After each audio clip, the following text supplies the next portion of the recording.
Welcome to episode 159 of the Reptile Gumbo podcast. I've got both co-hosts, so that's weird. And I won't lean near the. And Katie decided to try and hide herself in all black. I was so cold. She looks like she's doing poetry at a coffee house. She walked in as a Johnny Black out, Johnny Cash outfit. Just, yeah. Every time we applaud for her, she's gonna snap. Shut up! You're such a dick. She's so broody. I just want to take a nap, honestly, but it's 7 o'clock at night, so at this point, a nap would just be sleep. Oh, anywho, you ready to do some sponsors? I'm not. Okay, well, I'll do our first sponsor. Our last show that we put out was some interviews from the Reptile Show in Bryan, College Station. Sorry, Bryan/College Station. The show's in Bryan. It's in Bryan, but half people stay in College Station because it's the same fucking place. It's throw a rock. And you literally drive down the street in College Station to a sign that says "Welcome to Bryan" while you're still on the There's no like delineation. Yeah, you're just like there. Yeah, it's one big blob. Well, that's why it's all said in like a slur together. Right. Bryan College Yeah, Station. Bryan College Station. Like, hey, it's Lana. Lana. We miss Poseidon. She can't walk downstairs. Have you seen him? She has fallen downstairs twice in recent history. Am I supposed to be surprised? No, I'm just stating a fact. I've met her. Y'all leave her alone. So anyways, no, we really miss you, Lana. I did get to see Lily again this weekend. She was at the show. It was funny. She was sick, but she was there. So we hadn't seen Lily at the show in forever, and she was at the Bryan College Station show. And I watched so many people come up to her as if they are seeing her for the first time in years. Yeah. Because I about tackled her from across the room. Right. And I'm pretty sure that our kid almost cried when she saw her. Like she was so excited to see her. That is Lily, our friend from No Drama Llama. And then Lana, who used to be our friend from No Drama Llama, but now she's a Yankee, so fuck her. Well, she was already Yankee because she's from like Washington or that's true, Oregonia or Oregonia Trail, something like that. So, anyways, back to the north of I-10. You're fucking Yankee. Herp shows. Let's go ahead and give a rundown of what we have coming up with the Herp shows. Waco, Texas, is March 25th and 26th. That's this weekend. It is. You're off to Waco. We ain't coming out. How long of a ride is that? 3 hours. Is that? I thought it was. Maybe it feels like it's farther from here. It's because it's literally the middle of Texas. And is it west? It's past Austin. It's east of Austin. Okay. And they finally finished all the construction after like 60 years in Waco. We'll start some more. Yeah, so it's a little better. But it is downtown Waco. So it's kind of a. But there won't be an Ironman this time. Yeah, no, Trump's having a rally. Is he?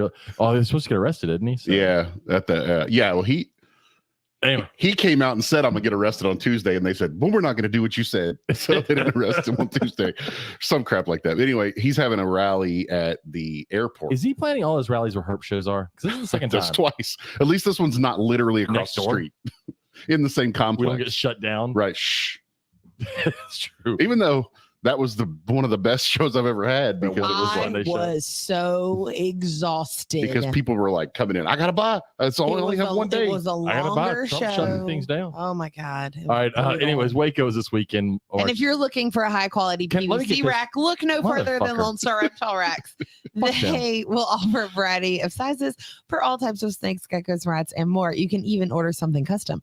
Shipping is available, or you can plan to pick up at Waco. Well, maybe not Waco. No. But further down the road at some other shows. At the other shows I was about to name. And you can visit lsreptileracks.com to reach out to Lone Star Reptile Racks and place your order today. It kept going away on my phone. Okay, anyways. So yeah, see Robert about shit. If you want him to make shit for you, he can make shit for you. I can make you a giant shit if you wanted that looks like it. We gotta plan something for me. We'll talk about that later. What? Oh yeah, they're in the chat. Yeah, we'll talk about that later. April 1st and 2nd is Slidell, Louisiana. Austin, Texas is April 22nd, 23rd. And then back home, Pearland, May 6th and 7th. I'm excited about the home show.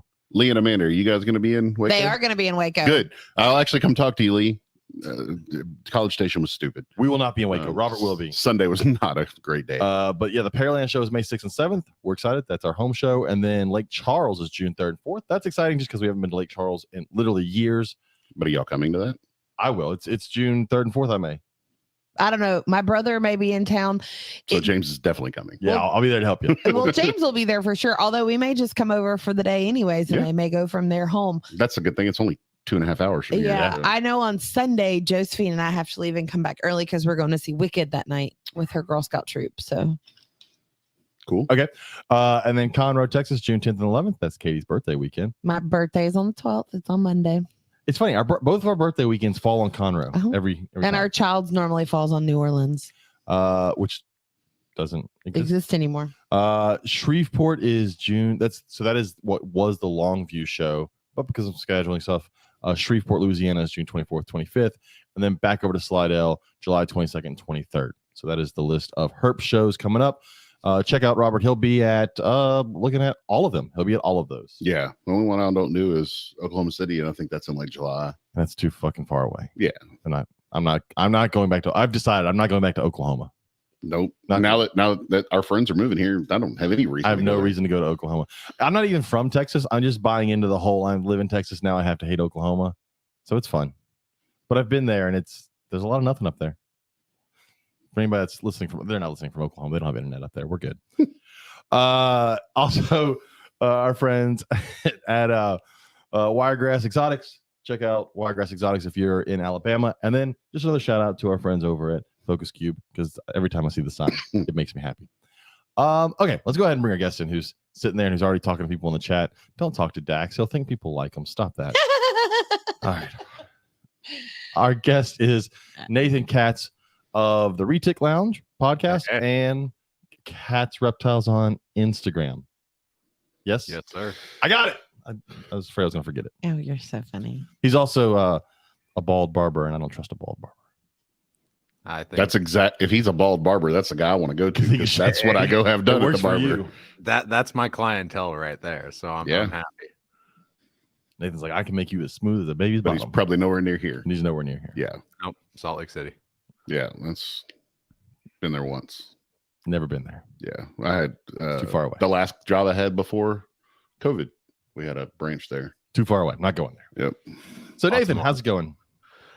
Pretty good. Yeah, pretty good. Long day of teaching, but excited for this podcast. And then I am recording with Lucas right after this. So what do you teach? Barbering. I told you. I teach at a barber school. Did you just tell me shop. Right now? I just said he's a bald barber. I know, but did you just say that that's what he teaches? But what else? He could be a barber on the side. I mean, you do a lot of shit on the side. I do both. That's cool. I thought maybe he taught like elementary school art or something. I don't know. Nathan, you give off elementary school art teacher vibes. I mean, there's like a badass dragon picture on the wall, and welcome leave back. me alone. Maybe go ahead. I had a long day. Okay. Let the man finish his statement. Third grade sucks. No, I apologize. teach barbers. I work at a barber shop here in Salt Lake, and then do the reptile thing on the side. That's cool. Yeah, teaching a lot of Mormons how to cut hair. James, what? Don't be ugly. Not being They're totally wrong. It's full of Mormons. Don't encourage him. That's like, oh, I'm in Italy, but I'm not going to say anything about Catholics. It's full of Catholics. Fair point. Okay. So, anyways, we're not here to talk about his barbering skills. No. Barbering. Just sounds weird. We'll keep it simple. But you do have a podcast, and we can talk. Speaking of your co-host, we will be talking to him. My co-host never know who I have booked. We'll be talking to him in 2 weeks, by the way. No, who is that? Lucas is his co-host for his podcast. It's cool. You'll meet him in 2 weeks. I don't really listen. I know. Anything anymore. I'm aware. I'm just a talking head, and both y'all are just here. Yep. I'm just looking at this person who caught a baby plain belly water snake, put it in a tub with some dirt and some grass and some sticks and a blackberry and a raspberry. No. And are like, it hasn't eaten any of the food we gave it. We've seen that before. We've seen something like that before. That's a blackberry and a raspberry. Why? That's got to be a repeat, because I remember us talking. It's been on this podcast before. We talked about someone putting that's steak with some I think there's a berries. grape up there too. Are any of y'all comedy fans? A huge comedy fan. So, like, just from this perspective, I haven't watched much of this, but this looks like the reptile version of Legion of Skanks. Yep. Like, just how you guys are set up and like how shit's rolling. So Never thought about that. I agree. Robert's pretty skanky. Yeah, you know. Well, at least you went with Robert, not your wife. Good call. I don't have to sleep next to Robert every night. So, anyways, so Nathan, what do you keep? So everybody can know if they don't listen to the podcast, and then we'll talk about the podcast. But I mean, yeah, I know, but I keep super dwarf reticulated pythons. I've been keeping them for 7 years now. Super dwarf. What made you pick? I mean, because they're not 20 feet. Okay, that was going to be my question. James knew where I was going. Did you pick dwarfs because you prefer dwarfs or because it's better for you to handle by yourself? I had some good mentors here. So I started off with ball pythons, kind of like everyone. And what a loser. Yeah. Oh, sorry. Yeah. I mean, I don't keep them anymore for a reason. He evolved like the rest of us, James. You still have ball pythons in your house. I don't own any. That's true. Your wife does. Yep. Go ahead. Go ahead. Sorry, Nathan. No, you're good. So I kept those ball pythons for a little bit, and the buddy of mine who got me into snakes, he always kind of talked about how retics were, what we remember them as wild caught 20 years ago, and it's just never a species that I ever thought I'd keep. And then I met some guys locally that were keeping some of the super dwarf stuff, showed me how manageable it could be, and that's kind of what led me originally into it. So Dax, they are 20 feet. The news told, actually, I take that back, Dax. They're 33 feet because that's what every book has told me retics are. Yeah. 33 The feet. National Geographic website says 33 feet. Yeah. Don't try and lie to me, Dax. 72 feet. That's what those pictures Titan boa. Some lady was talking about it on Facebook. I saw it. 72 feet. That's the anacondas back when they went into the jungles in the 1800s. They were 72 feet. Yep. But fucking anaconda. So super dwarfs, are they as? I mean, they're obviously the same species, but are they as intelligent and as much as like the larger mainland ones? Everybody looks at them. You can tell like a mainland retic, a big one, is thinking when it looks at you. Do you get the same feeling with a super dwarf? I think just as much, if not more. A lot of people will tell you that they're more active, more defensive, whatever, but I think they just have a little bit more energy than some of the mainland stuff in my experience. I haven't kept any mainland, but I have buddies who keep, and it just seems like my animals are much more curious, much more apt to be moving around their enclosures. Also, they're probably not. You got to figure super dwarfs aren't getting as fat as many people's mainland retics are getting. Well, I mean, I hope people are keeping their mainlands a little bit better now. No, it's still humans. They're not. I mean, there's some keepers striving to be better, but then you see the typical. I want a monster in my collection. Yeah, I want this fat, large thing that I can go. Look what I did. I'm a good keeper. At the risk of sounding like I'm stereotyping people, it's not stereotyping them on anything other than how they approach my table. Certain questions, and I'm like, you just bought your first reticulated python, didn't you? Yeah. Oh yeah, man, my first snake. I don't want whatever's the biggest. And I can always spot that guy a fucking mile away because he's got to feel manly. Yeah. Walks up, he like carries himself like he's the shit, and he's really not. Right. And then he's like, I like literally had someone this weekend ask him, what do I do if it bites me? I don't know if I can bleed. Stand there and tell it, let's go. Yeah. I mean, and then about that time, that anaconda bit that guy on the neck right next to us. So we're gonna get into that later. Yeah. We're gonna get into that one later for sure because I want to talk about that. So that was a full-grown yellow anaconda. Intrepid Exotic said we caught a wild retic here in North Carolina. It was 42 feet and was eating the milk cows. Oh shit! I told you. I believe it. Doing the Lord's work. They weren't Chick-fil-A cows, right? They weren't. They were the not the Lord's cows. Nope. Oh man, yeah. Retics are a weird thing. I still sit on the fence. So look, we've got friends that breed mainland retics. I mean, I know Dak. We've got an associate that breeds mainland. I mean, he's a Yankees fan. We can't merely be friends. I mean, but I'm still torn on people selling mainland retics as pets. Now, as pets, there's very few people I feel like that are actually looking for something that size to be in their home. Well, there's very few people that are able to keep something even half that size in their home. Mm-hmm. Now, granted, when you look at the stuff that Dax has on his table, a lot of that stuff is higher end stuff, and so that is not the impulse buy let me get this mainland retic for $150 off someone's table. But those are the ones I really worry about is the folks that I see so many people buy these cheap retics, and then you don't, I guess the good and bad thing is you don't see them really as adults. So maybe there aren't a bunch of 15, 16 foot retics just out there being owned by idiots. But I guess that's kind of where my focus is changing, because I want to be able to see my animals being posted, like I am 7-8 years down the road, 10 years down the road. I want to see these animals throughout their lives. So, I mean, for me, that's a big reason I'm going the super dwarf route. My female is only 9 foot that's produced for me a couple times. So, I mean, for me, that's super manageable. That feels. We can totally own that. Oh no, I can own a super dwarf retic. They're more expensive than I want to pay for one right now, but they're cool. And that's one. So the Reddies asked, are they a natural species or a bred down like a miniature poodle? No, they're based off of the island species. Like the mainland. Yep. Whenever we talk about mainland retics, we're talking about what everybody pictures as a retic, big fucking retic.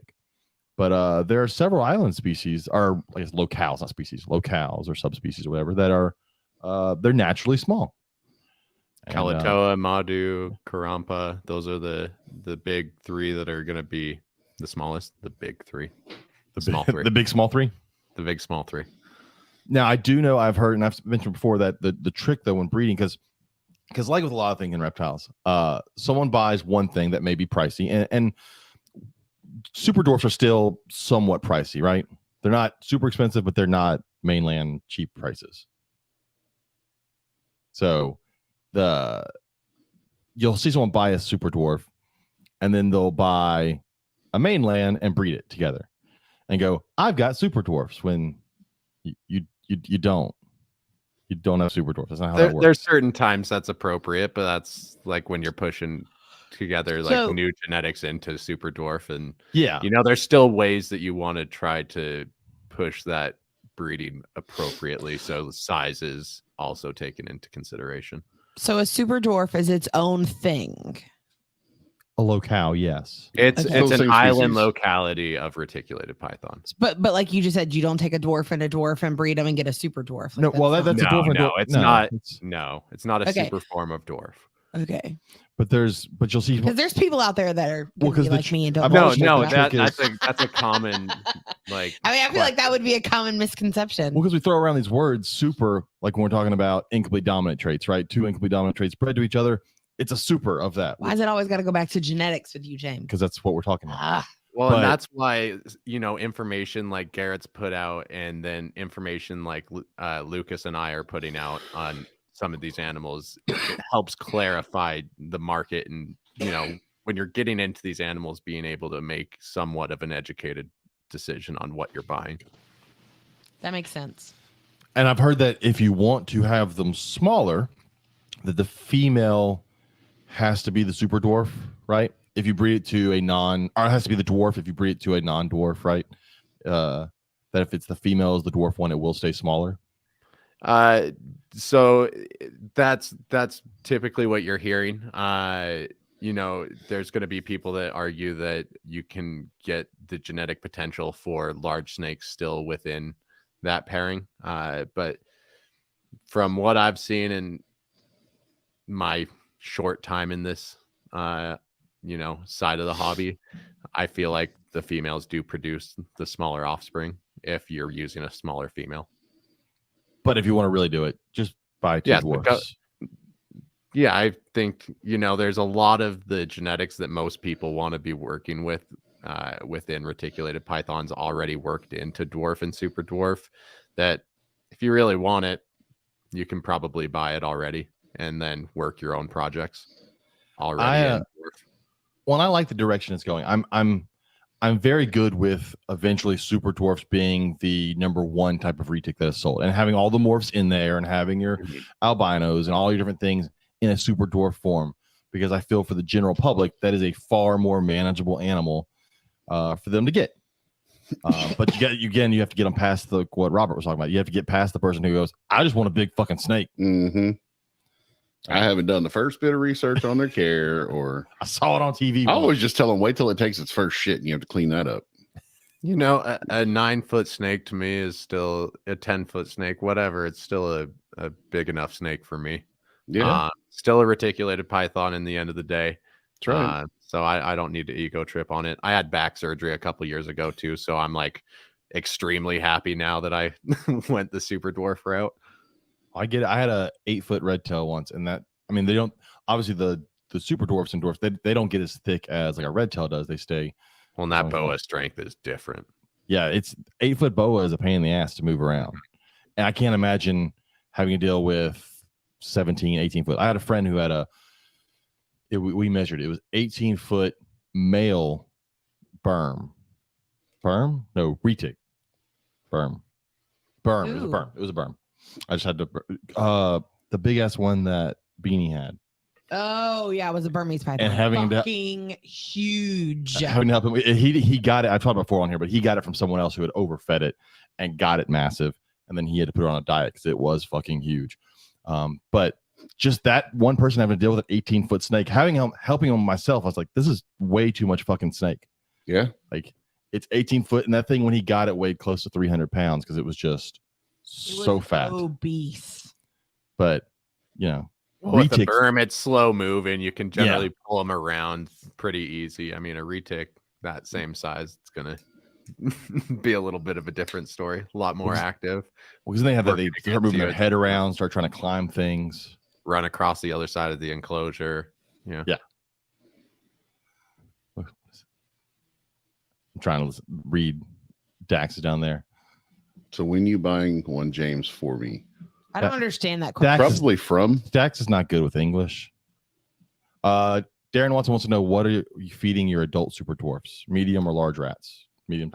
So neither my adult females are getting rabbits mostly. I do look to start adding pigs into the mix, but rabbits is the main source of protein. No, I'm assuming these are big meals fed less often. Yes. Yeah. When it's not breeding season, they're typically getting fed every 3 weeks, 21 days, somewhere around there. Okay. That's about how I feed my big red tails. They're about every 3 weeks. But I've never seen a fat super dwarf, but I think that's mostly because the people that are keeping super dwarfs are not the kind of people that are overfeeding. Or at least I don't see enough of them. They're not overfeeding them like you would mainland retics when you get those fat rolls on your snake. Well, and you look at a wild reticulated python, you're not going to find one that has a bunch of rolls. You're not. Nope. Yeah. They're climbers. Like, that's one thing I think people like with retics, they will climb. Even these retics that you saw in the video Dave Kaufman post in the cave, I mean, they can eat all day, every day, and they're still nice and lean.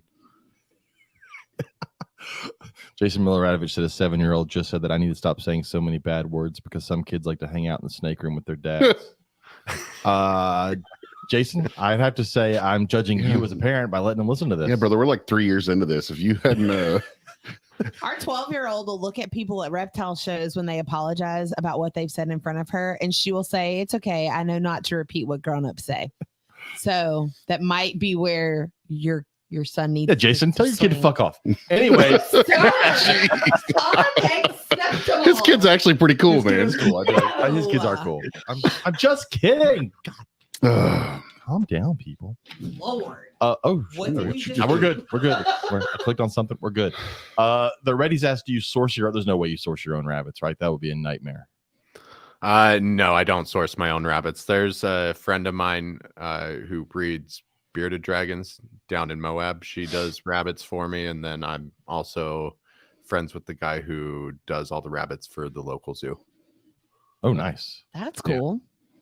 His are expensive though, so not that cool.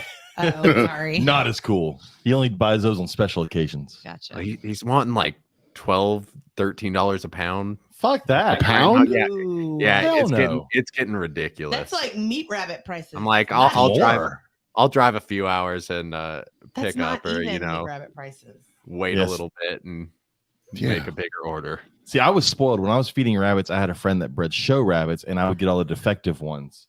And so she would just give me the defective ones they couldn't show. And so I didn't pay anything for like grown rabbits. And we had like fancy shit too. Yeah. I'd open my freezer. I'm like, this is the shit people pay money for. Right. Oh, like good money. Oh man. Some of them have those big ass heads. It's like I can't use those because some of these like the heads are just so massive. I was like, my snake can't swallow that shit. Yeah. You're gonna have to keep that. What are you looking at, Robert? Your porn? Are you looking at porn again? No. Oh, okay. Dax wants to know when I'm going to buy one from him.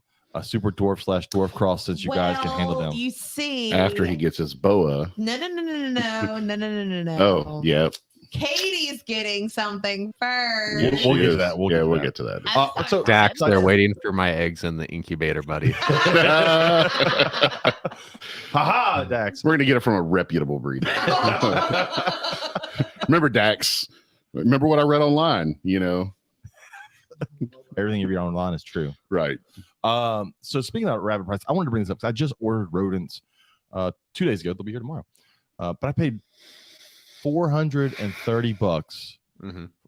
and I probably got half of what I used to be able to get for $430. Okay, this is a trend for you because I took you with me shopping the other day, and everything you put in the cart, you were like, "Man, this used to be so much cheaper." Yeah, it is. Do you just not pay attention when you grocery shop with me? Well, no, I just put it in the cart.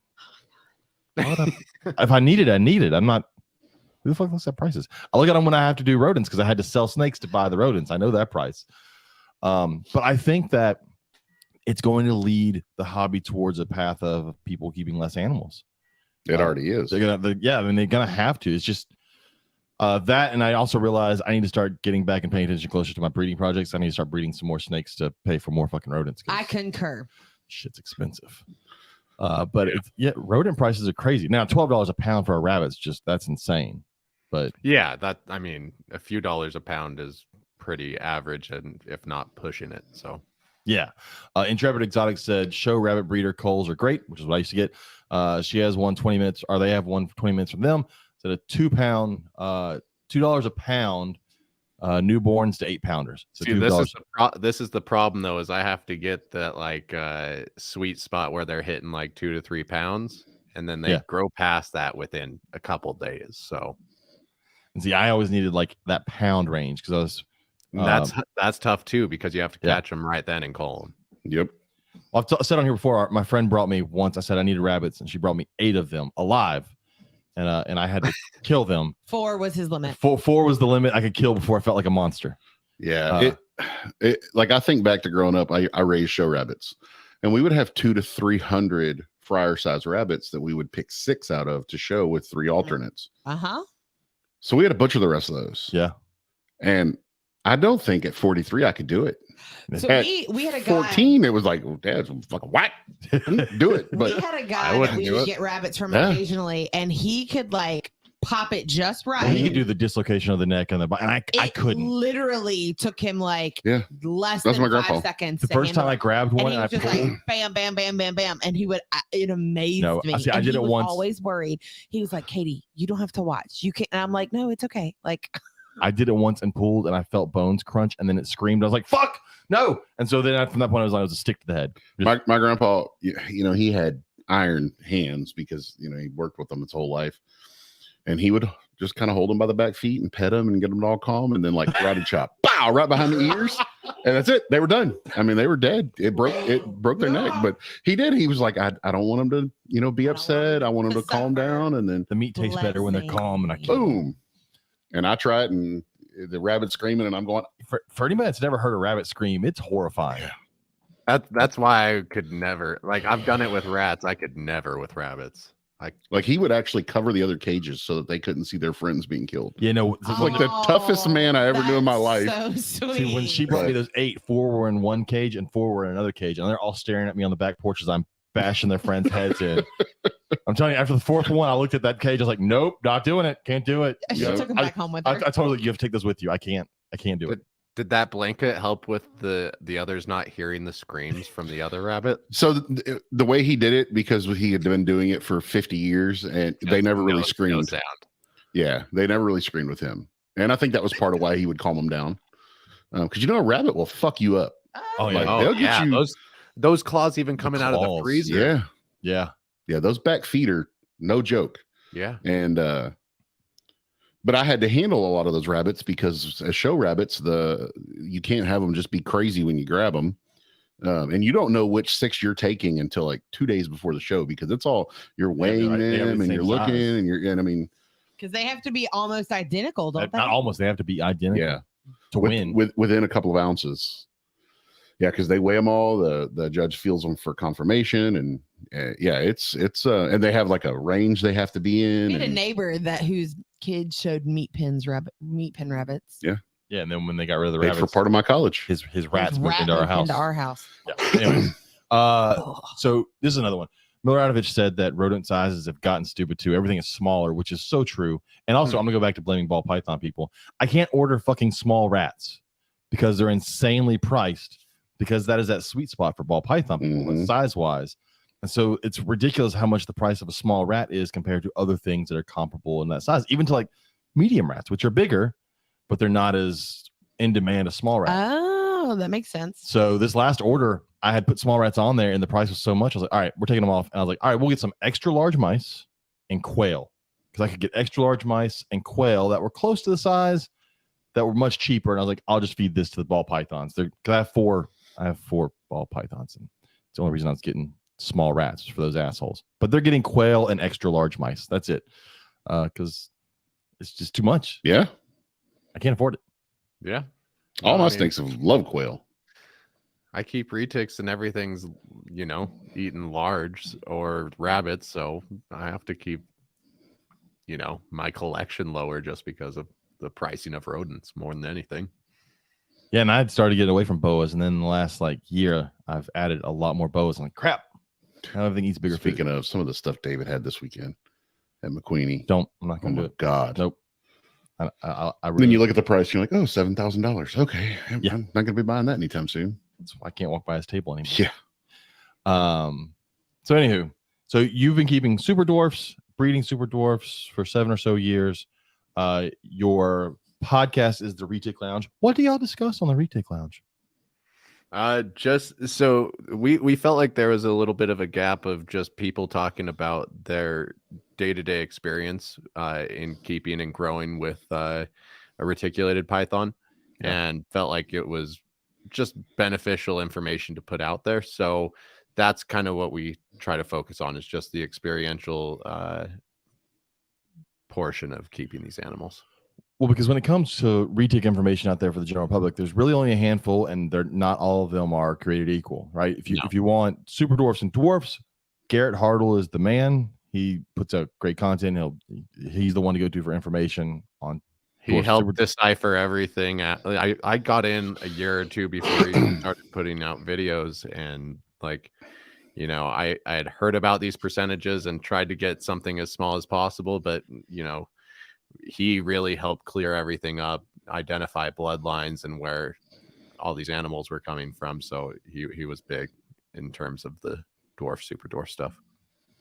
And then on the opposite end of the spectrum, and I guess we can talk about it now. There's someone out in California who, again, I always say it's not the most intelligent person in the hobby that spreads information. A lot of times it's the loudest person. And in this case, the loudest person got a fucking TV show. I was just going to say.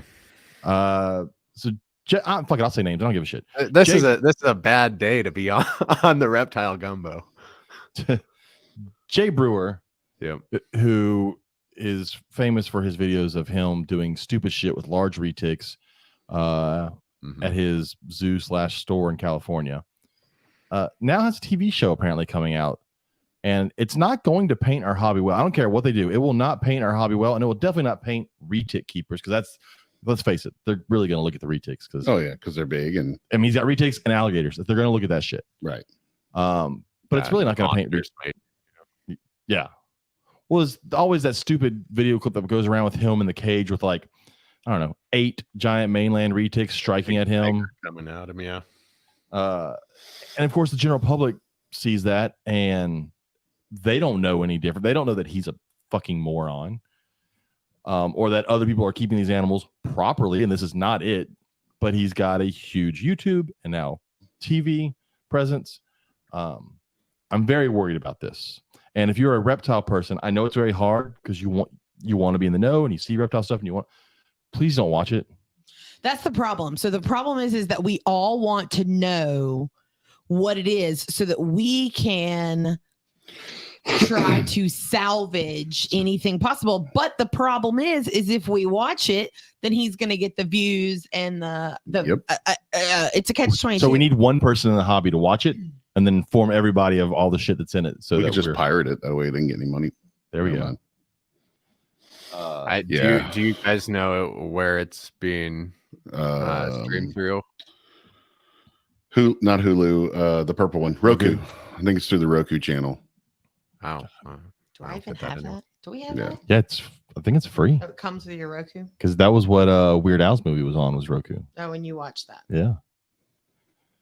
Which I would recommend watching that. Anybody that's a great movie. The Weird Al movie, awesome movie. Don't watch Jay Brewer. I'm bummed that I don't have Roku for the Weird Al stuff, but I mean, as a Retic keeper, I would be lying if I said I didn't want to see what was on there, just to see what's going on. Well, and not only that, but I have a feeling that so many people are going to reach out to me. Well, and it's a double-edged sword. Is my response going to be like, no, that's trash, I'm not going to watch it? I mean, I never watched Tiger King either, and I think we may be the only people we know that can say that we've never watched a single episode. I don't think it's going to be as damaging as anything like that, but I think Jay is just a social media figure, is kind of a double-edged sword. Like he brings people in, he gets people interested about the animals, but if you really look at the conditions of the animals, how they're being kept, how overweight the retics are, you can't ignore it. But the problem is going to be the general public sees that he has a TV show, and however he is keeping them has to be the right way to them because they put it on a TV show. Yeah. So I don't necessarily think so, though, because there's with social media now, if someone gets interested in a species, they're going to reach out and try to talk to someone who's eager to talk to them about that species. And Jay's not going to, sit and conversate with you online about your new retic. Yeah, that's true.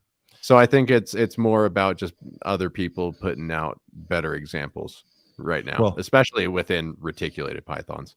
Our buddy Sean Gray just posted, he said he's currently working on a pitch for an actual educational and inside look into the reptile community, but they're shopping Netflix to try. That would be awesome. I know that would go. The problem is that good educational reptile stuff nowadays doesn't tend to be what people want to watch unless it's Ed Nimley.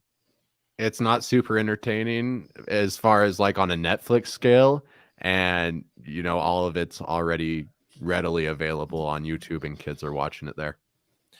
Well, and to go back to your fear about Tiger King, Katie, it's not going to be Jay that does that. That's going to be Tyler Nolan and the dumb fucks in Florida, because weren't they filming something already? That's in the works. I'll be honest, I don't know any of these people. Yeah, and it was supposed to be from the same people that did Tiger King. Well, because they originally went down there for that, and then they were like, "Ooh, cats are interesting. Let's do this shit." Yeah. Well, and the problem is, and we know people who have been on shows before or who have had things filmed at their location, and the editing goes in and changes things. Yeah, but the thing is, it may not even be what they originally had wanted filmed, but that was how it was manipulated. Again, that's out of our control. But the guys in Florida put out their own stuff, and it's fucked up. Like they edited their own stuff, and you're like, well, that's not what the public should see. You shouldn't see people free handling king cobras every week. No, but you see the slip ups when they happen, so that stuff worries me. I'm very worried about, because look, our hobby is it's on an edge all the time. I mean, there's always laws. Every time I get an email from USARK, I'm like, oh shit, there's another law that someone's trying to pass. That is like stupid. Every week. Yeah. What was the one they were trying to pass one here in Texas? What was it, Katie? Oh, it was a venomous law, which I'm not all against venomous laws. I don't remember exactly how it was worded. I'll have to pull it up. I'll pull it up. But again, a lot of those laws get written by people who see stuff. It wasn't going to change. It had to do with the permit system being put in place, but it wasn't going to change. But you guys already have a permit system out there, right? And it wasn't kind of. Hold on. I mean, you go to Walmart and buy the permit. Yeah. I mean, it's a money system. Yeah. Really, the only really restrictions there are on keeping venomous are at the local level. Yeah. I mean, that's Texas in general. Texas works everything at the local level. Right. That's why like Louisiana, where I originally lived, was different. That was state level. So the local level could do whatever they wanted, but state level trumped them on everything. Right. So as long as you followed state laws, the local laws were, you can be like, yeah, I don't have to listen to these. But in Texas, they are like right in the county we live in, we can't own venomous. Right. But you go 10 feet that way. Yeah, I can throw a baseball to where I can own venomous. But, you know, if weird. given the option, would you? Yes. See, I don't think I would. But see, Are we talking about you owning venomous? Yeah. The only reason that he would be able to do this and still be married to me is because of his experience as a zookeeper and the fact that he has so many hours of already working with the specific species that he wants. Yeah. I didn't know that about you, James. That's cool. Yeah. So I used to. Our child, on the other hand, is adamant that it cannot happen until she moves out for college. Well, I can't have it until I move into a different house. But I want a gaboon. I know how dangerous that is, and I get it, but I'm also not one that will ever. I don't know if you can even see it, but yeah, that's like my favorite snakes or that's snake cool. species in general. So I have no intentions of holding it. Like I don't want to hold it. All removing from cages will be done with hooks and tongs, and there will never be a me laying hands on it. I've laid hands on a gaboon before for medical reasons. Mm-hmm. We had to catch it and give it injections, but I tubed it first and then held it, and my ass has never puckered as hard. Have I ever told the story about the drill we did? Have we ever mentioned that on here before? I think so. I have a really cool gaboon skull too. Sorry. Oh, all cool. gaboon skulls with the massive fangs. Those are awesome. They are amazing. That was probably my most terrifying day at the zoo, and I knew it was fake. Oh, so yeah, we did a snake bite protocol, and the only people that knew it was fake was me. They told Katie so she wouldn't freak out in the education building. Because I ran the education department at the zoo. And then the my healthcare curator who was with me, who did the call. Everyone else thought it was real, so everyone else had to follow it. Our media specialist her office was in the building next to mine, and she comes running into my office, and it was the middle of the week. We didn't have field trips. It was a very slow day at the zoo, and she was like, "Let's go. We're going to meet him at the hospital." And she's like grabbing me to drag me out of the building, and I'm like, "But wait, what about protocol?" And she's like, "Screw protocol. He has been bit. We have to go." And she was like getting my ass to the hospital. She was like, because she thought it was real. Yeah. She thought it was real. What a horrible thing to do to your coworkers. I love it. I was like, I don't know what to do. Let's just go to the office. Let's just go find Leanne, who was our director. And we got up there, and I walked in, and Leanne looked at me, and I just looked at my coworker, and she was like, It's a drill. And she looked at me. She goes, "You were too calm. I should have known it was a drill." I was like, "I'm so sorry. I couldn't tell you." That was also where we realized. But you're the best friend I could ever ask for. Our zoo was like 4 blocks from the hospital. And from that point on, if anyone ever got bit, we're not fucking waiting for the fire department. Just hop in the golf cart and just, we could get there before the fire department got to us. Absolutely. And that was one of the reasons we did the drill. But I knew it was fake, and it was still one of the most chilling moments. How'd they set this fake bite up? So whenever you work with venomous, it has to be 2 people. Yeah. And you have to call ahead of time and say, "I'm working so-and-so's in whichever building it is, working with HOTS," and get the okay from whoever's in charge. And you let them know who your backup is, so they know that which 2 people are in there. And then we got in there, and then we stood there for 10 minutes. It was probably a good 10-15 minutes. Bullshitting, trying to waste some time. And then you hear the other person come over the radio with the code for snake bite. So it's not even because he's the one that called and said they were there, but then the other person is doing the call for the snake bite. And like my heart, like even now, I'm still just like, ugh, it was a rough moment. And I knew it was not real. So did your coworkers respond appropriately except for that one? Yeah, everybody else did fine. Yeah. Well, and to be fair, for something like that, the 2 of us, it's our job in the front by the main gate. It was to either, number one, if the animal wasn't secure, we were to secure people in like education buildings and bathrooms, and we were on the guest side of things. But when she called to say the code, she did tell us that the animal was secure. So at that point, we really don't have anything to do where we were. Makes because sense. we weren't the zookeepers. Now, with that said, we also didn't have antivenom for the gaboon viper. Right. So that was the rule. Just don't get bit. Don't get bit. Yeah. That was why after I left the zoo, the AZA was like, "Y'all can't have this snake until y'all get antivenom," and it had to go away. And then it came back like 4 times the size it was from the zoo that had it. Yeah, it was. And they had antivenom now on hand, but it was fucking massive. So speaking of antivenom, that's what That's the new what the that House you have Bill to have. 3482. That's right. So I pulled up the email from US ARC. So it's Texas House Bill 3482, and they want to amend the current law, and it will have a few implications for reptile keepers, but it's mostly going to affect mammal species that are classified as dangerous wild animals. Like all the big ass cats we have in the state. Correct. Yeah. So a permit cannot be issued if the species is already banned in that city or county. The permit cannot be issued. That's because on a local level, they trump state level. Correct. Permits cannot be issued for regulated venomous snakes unless the antivenom is available at a hospital within 50 miles of the location where the snake is kept. So if you live 51 miles away from the hospital, it does not matter. You will not. Well, and the problem comes with antivenom because when it comes to exotics, I don't know exactly how that would work because obviously your local hospital is probably not going to have cobra antivenom. Well, and there's several that there is no antivenom for. Yeah. Right. So, yeah, I don't know how that'll work. So, I mean, unless you can buy your own and keep it. But you have to keep it there because there's no way they're going to let you come in with a vial of whatever. I don't think. I mean, so it's going into your body. I guess. But well, that was number 2 on the list. There's more. So number 3 says that cities and counties will be notified when the permit has been issued. So apparently now they're not. No. But aren't the permits through the city and the counties?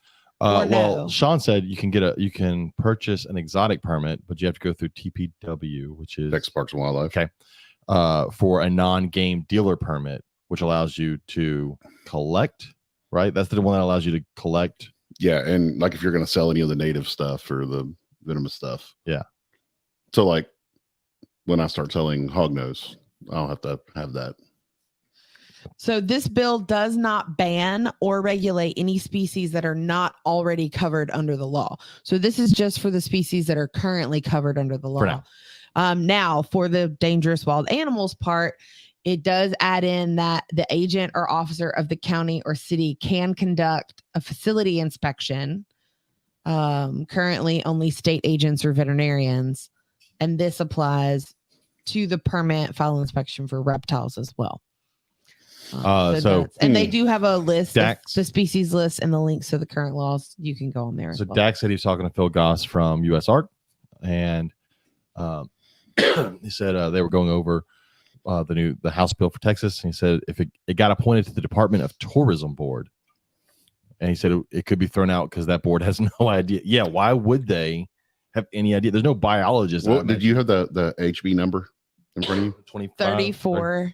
Hold on, let me scroll back down because there was another one I wanted to talk about. It was up north, but I still want to talk about it. So do y'all have any laws over there, Nathan? Anything in your area, exotics laws?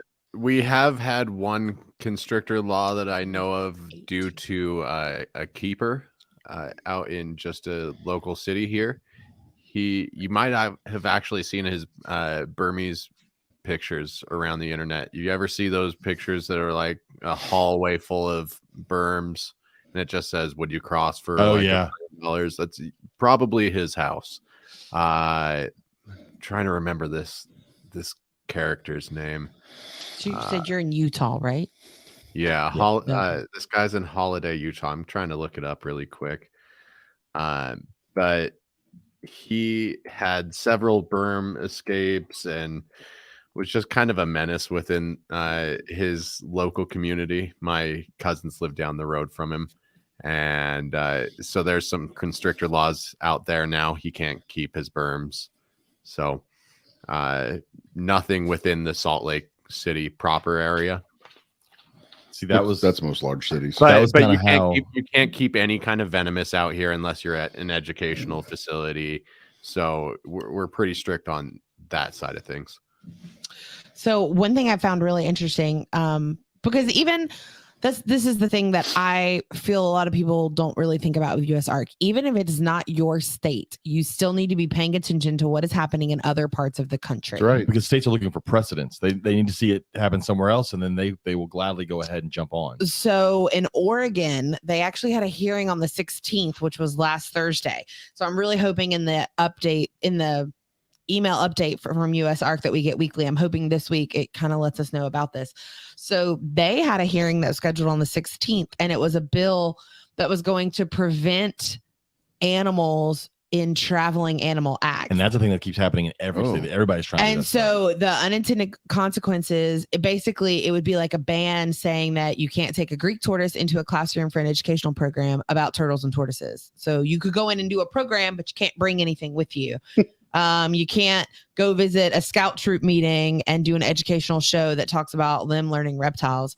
But then the other one that really, I guess is pronounced Houghton, maybe it's in MI is Michigan, right? Sure. I think yeah. I think so. I think it's Houghton. It's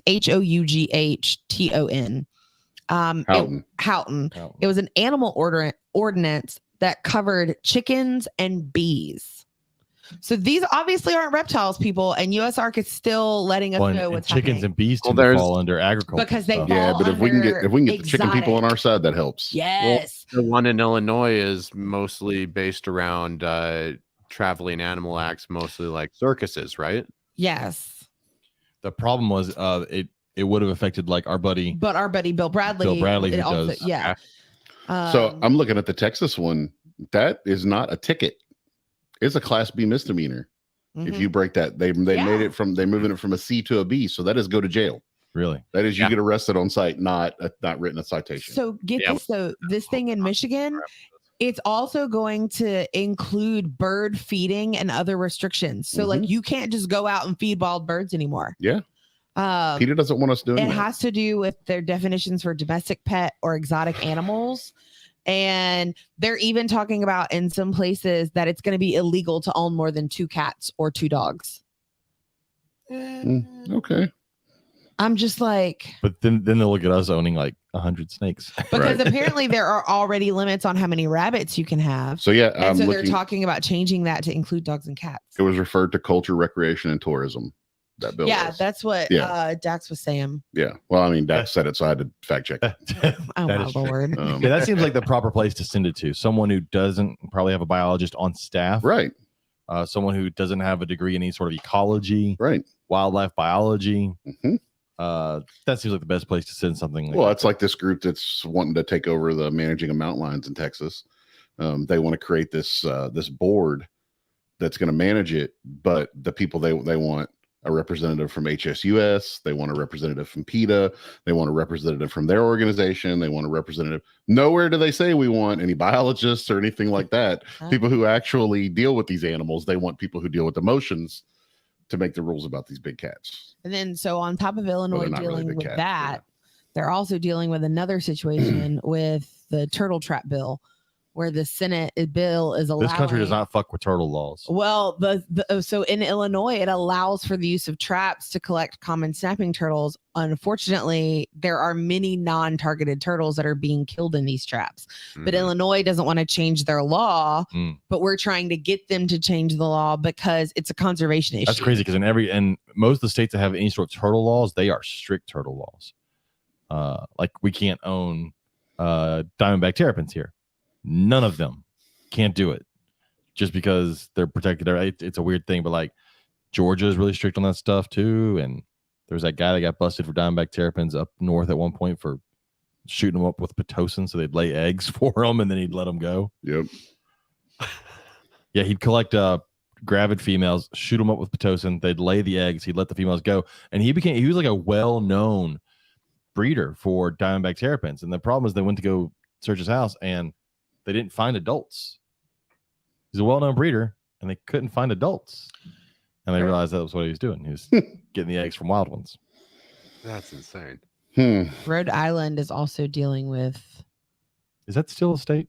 I forget that it exists. Yeah, they're still there. That sliver. Is it like what's the little planet that we say is a planet? The animal program ban as well. So does Illinois, and Rhode Island is dealing with. There are several states dealing with the animal program ban, and I think they think if we can get in this route, then they do. They go to the easier place. They try to find the easiest place to get in instead of precedents. And if they can set a precedence for something, it's much easier. It's like so all this stuff happening in Florida, and people that aren't in Florida go, "Well, it doesn't affect me."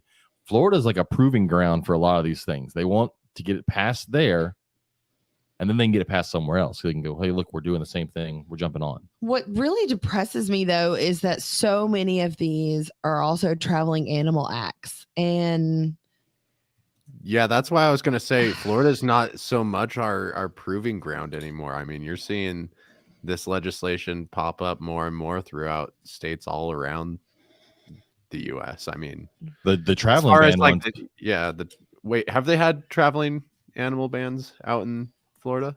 I don't know there, but I know it's popping up in a lot of places. That seems to be the first in. That's it, because that seems to be the one you keep seeing. USARK sends out updates, and it's always a state with a traveling ban. Well, and then and again, this is the email from USARK. I get their alerts and updates every week. But each one, it mentions, this would be allowing for schools to no longer have reptiles come in. This would be allowing. So at that point, what about teachers that have zoology clubs or that have reptiles in their classroom, like me? Well, a lot of it comes down to they have to be housed at a permanent location, and that would also be an iffy ground. So Intrepid Exotics said, I think almost all those program bans were shot down. Because there's been several of them. Mm-hmm. But that's PETA. I think that's PETA's first step into trying to, we can stop that. Well, and this isn't the first year that we've seen them either. No. Well, and again, this came out last week on the 15th. I get them on Wednesdays. So I'll get the new one tomorrow. And a lot of them had meetings between when this email came out and now. So I'm hoping that. So I want to get into the question that Nathan came up with for this week, which was what one big push should reptile keepers make to enhance the life and livelihood of their animals? And we had several good answers here. And then we had some like Jason Miller-Ratich's. He said free range. He said he's been cleaning cages since early that morning, and he's trying to come up with a plan to handle less shit. It won't be less shit. Take a look at that article I just sent you. Yes. The guy that... Well, there's a problem with our article. I'm sure there's several holes with that article. But what he was doing was definitely wrong. They said he had free range large snakes, which could have been like one that he had out at the time, and I don't know. Anyways, but they titled it with 600 mice found behind house. And I'm thinking, oh gee, you could find that at a lot of the people I know. Yeah, because they been to the Lowe's in Pearland. I'm just saying. Different. He's talking about like. The last time he got arrested, it was all like prescription drugs that he was selling, weapons charges, and then more snakes. So nice. He's just known. So Miller-Radovich, free range will not get less shit. It will just spread the shit out, and then it will be in your house. So enjoy that. Looking at it, let's go with our buddy Drew Schultz over at the Learning Zoo. He said, change the focus of the hobby from quantity to quality.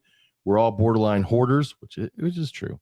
And most people can't give 50 snakes the attention that they could give to 5, which is also true. And there are many times where I'm like, I should probably get less snakes, but then I'm like, but I really want this snake. And so then I get another snake. I have 6 animals in my reptile collection right now.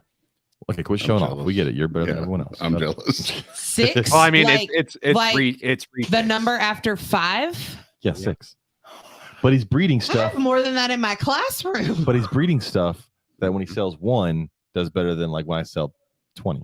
And he's also breeding something that, I don't know. Do the dwarfs give like 40 eggs like a mainland? So I have 21 in my incubator right now. That's a lot of retic eggs. But numbers, I think a lot of things are going to change numbers though. I mean, we talked about rodent prices. That's going to change a lot of what people can keep. You just can't properly feed 150 snakes anymore unless you're doing it on a large scale and you're willing to work your ass off and grow your own rodents and you're selling enough animals to be able to pay for all that.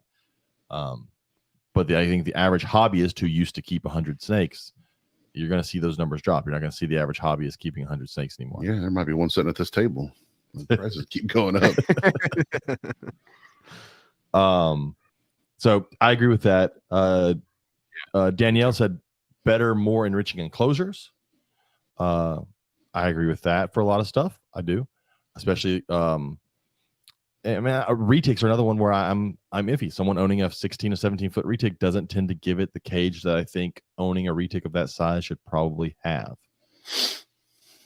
That's why I do like the retic cage at the Houston Zoo. Yeah. Now it's hard for me to imagine that used to be an alligator enclosure because it's a fucking horrible alligator enclosure. And it was for like 25 years. Yeah. Horrible because there's not enough room in there to hold water, but a small pool. But I challenge anyone to go look at what Spencer Vance over at Coiled Retics is doing with his enclosures. He's pretty new to this, but he's doing everything, with the universal rock backgrounds and naturalistic looking. So, I like that. But yeah, I mean, for a retic, it's peeing and pooping all the time. You still want something that you can get in there and clean pretty easy. And the problem is they're also such an active snake. Mm-hmm. And so, we've talked about like those are awesome. What? Oh, you look at this cage? Yeah. I love that universal rock stuff though. He puts so much time, money, and love into getting his animals. If anyone's looking into getting into retics, he's a good one to look at. He did everything right.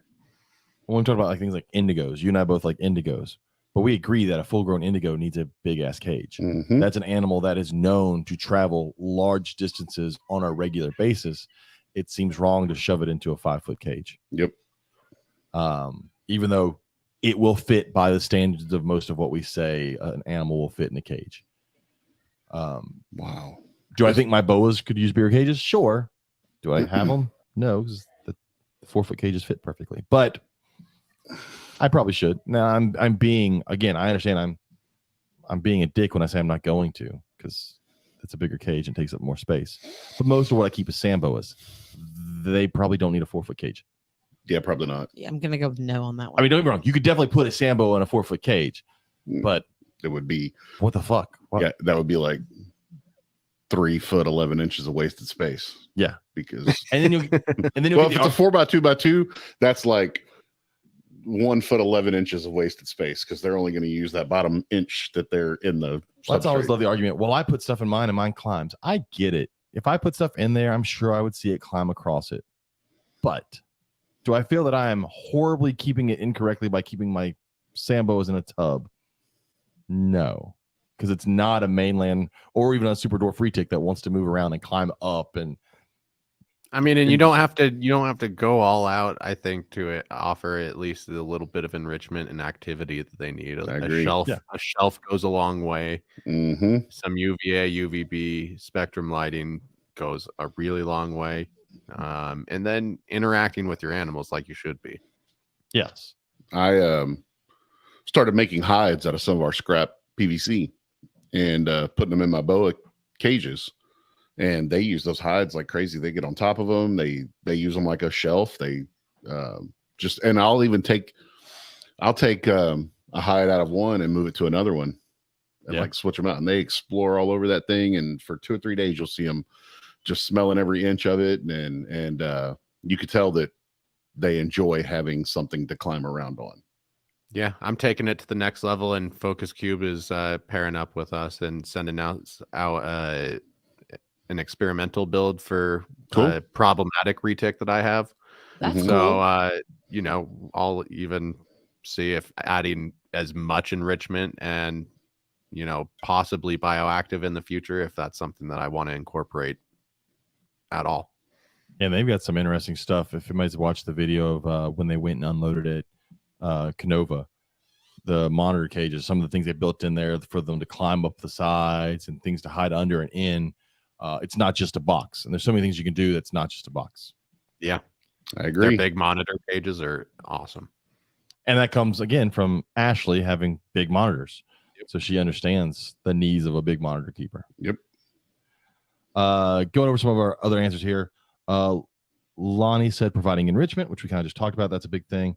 Darren Watson said let your animals watch or listen to the Reptile Gumbo podcast. I totally agree with that. This is don't let your kids apparently do it, but your animals feel free. John Feely said actually understanding an animal's basic husbandry needs and then going beyond the basic needs. But honestly, I've seen so many people lately messing up even the fundamentals of care. That also comes down to understanding that not every reptile is the same. I think that's understanding that two snakes are not just because they're snakes aren't always kept the same. Even let's go with big snakes, right? Retics and berms. Even because it's a python doesn't mean it's the same way. Retics and berms aren't the same. No. Everybody sees them and they're big snakes and they're the same, but retics are a very active large snake. Just in the wild, they're an active large snake. Berms are more of a on the ground. They're a large snake that stays on the ground. So it's just two different ways of living. Right. Well, it's like if I had a Texas rat snake and a cave dwelling rat snake. Yeah, just because they're both rat snakes, but they're drastically different. Yeah. So you definitely need to understand your animal, what you have. And just that's what you see at shows. Someone comes to a show, goes, I want to get something. I've got a ball python. Okay, well, that's not how I get that. I get that you have one snake, but you can't just show up randomly going, I have this one snake, so I understand how to keep anything else inside here. And that's some people come to a show with that mentality of, I've got a leopard gecko. It's time for me to get a water monitor. No, it's not. It happens. Yeah, it scares me if anyone's buying their first water monitor or first retic at a show. There's just something drastically wrong there. Yes, because so many of show purchases are impulse buys. And don't get me wrong, there can be that rare one, but it's rare. Yeah. And I've sold snakes to people that didn't plan on buying it, but I sat there and I talked them through everything. And I'm also selling, again, as Dax wanted to point out, even though I keep bringing it up, fuck you, Dax. I sell sand boas. I'm not afraid of an impulse buy sand boa as much as I am somebody impulse buying retic. Oh, 100%. Now I will say I have vended next to Dax several times, and no matter how small that retic's going to get. Sorry. Right. Yeah. And I've heard Dax tell people that, like, he doesn't. I've never heard him say this is not for you. But I've heard him make it pretty clear that maybe you need to rethink, which is what a good breeder and right. someone selling reptiles should do. Yep. Unfortunately, we've also seen people at shows who don't, and we'll get to your story later about your person at the show. Yeah. Our buddy Victor said provide better enclosures with all the trimmings, UVA, B lighting, hot and cool spots, more terrain for enrichment. I am thinking about trying to put UV lighting into my boa cages, but the problem is I would like to use VivTech bulbs. Yeah, that's what I'm using. But I have to see how yours are set up because I just know like my boas are really good at pulling shit down. You got to get the cages, even though like they're really good at wrapping around something, squeezing, and then pulling. Yeah, you figure that screw's only got a half inch. Yeah, and so I do worry about that. That's why I would love for eventually VivTech coming out with like a puck light type, something slim that I can put right up against the surface. That doesn't give them enough surface to grab and yank off. I've had to put so many heat panels back up after they've been yanked down, even when there's very little, like they're not a ton of wire they can get a hold. They're really good at getting shit off the top.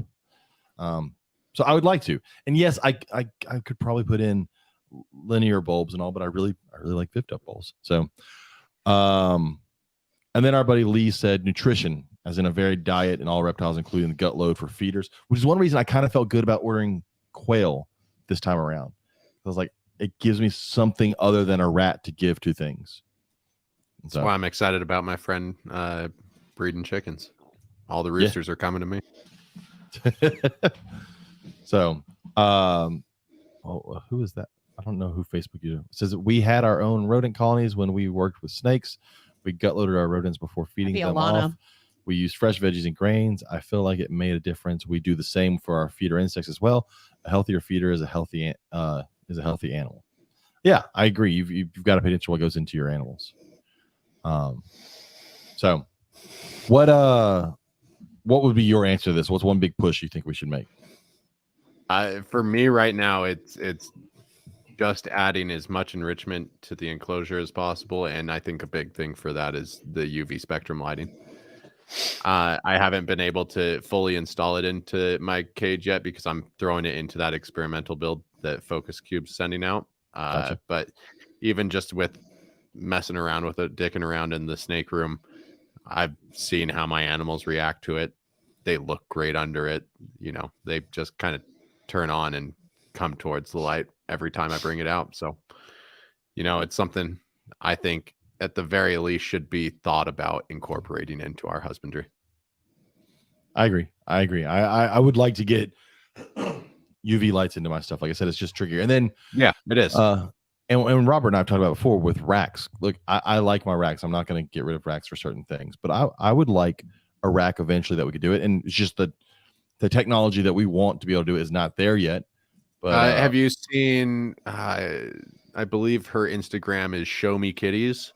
She does hog noses. Show Me Kitties sounds like something different, but okay. But she's working with someone right now. I forget his name, but they're developing a rack that's pretty cool that incorporates UV spectrum lighting. I think you can even go bioactive on the tubs. Like, it's pretty cool. Well, Robert did one for a vendor friend of ours, but it was for lizards, for geckos. So he used a taller tub, and he was able to make it so that you could put UV bulbs, linear bulbs across it, right, Robert? Yes. And so that worked. What I would like is if we can get to where we have LEDs, but in thin, slim line that you can kind of recess into a shelf so that you can turn it on for part of the day in your racks, your tubs. For things like my sand boas, I could turn it on for a part of the day and they could still get some sunlight. Let's say this was like all one LED panel or something like that. I'd have to take a second look at it. It was Show Me Kitties. Show Me Kitties. I feel long typing that in. Yeah. Some other stuff is gonna pop I wouldn't up. Google that. I was just thinking, like, do not type that into your Google. Can I tell about my experience this weekend? Okay, so yes, let's get to I've been dying to hear about this. Okay. So I was at a show this weekend, not a herb show. Not that matters. And there was a person there doing, the $5 take a picture with snake. And this person had a, 6-7 foot, pretty chunky boa that he kept around his neck. It was super chill. Boa was cool. But I noticed that he had a rolling suitcase laying on its side by his feet. And somebody came up and asked, and I realized that he had a sign that said, take a picture with my boa or my anaconda. So I guess that guy wanted to take a picture with the anaconda. So he opens up this suitcase, and there's like a soft-sided suitcase. Soft-sided, just like the one I take to shows, almost like identical to that black one. There's about a 10-foot yellow anaconda in this suitcase, and it is pissed. It is like wrapped around one of the bars inside, and he has Wouldn't you be? Yes. Fuck. And he has to like yank it out, and he immediately just throws it over this guy's shoulder. And I'm like, that fucking snake is about to bite somebody. It's an anaconda. They're known to be nippy, right? Sure enough, this guy like puts his hand in front of the anaconda's face, and it whacks him right on the like the thumb, the meaty part of his thumb. And he's bleeding everywhere. And my wife runs over. Oh, I missed a whole step here. When it bites him, the guy jumps to grab the anaconda, and the freaking boa falls off his shoulders and on the concrete, upside down. And it's like all woozy in its head. So my wife runs over and grabs the boa and picks it up. And I'm like, great, this boa's gonna be pissed, it's gonna fucking bite her. And luckily it didn't.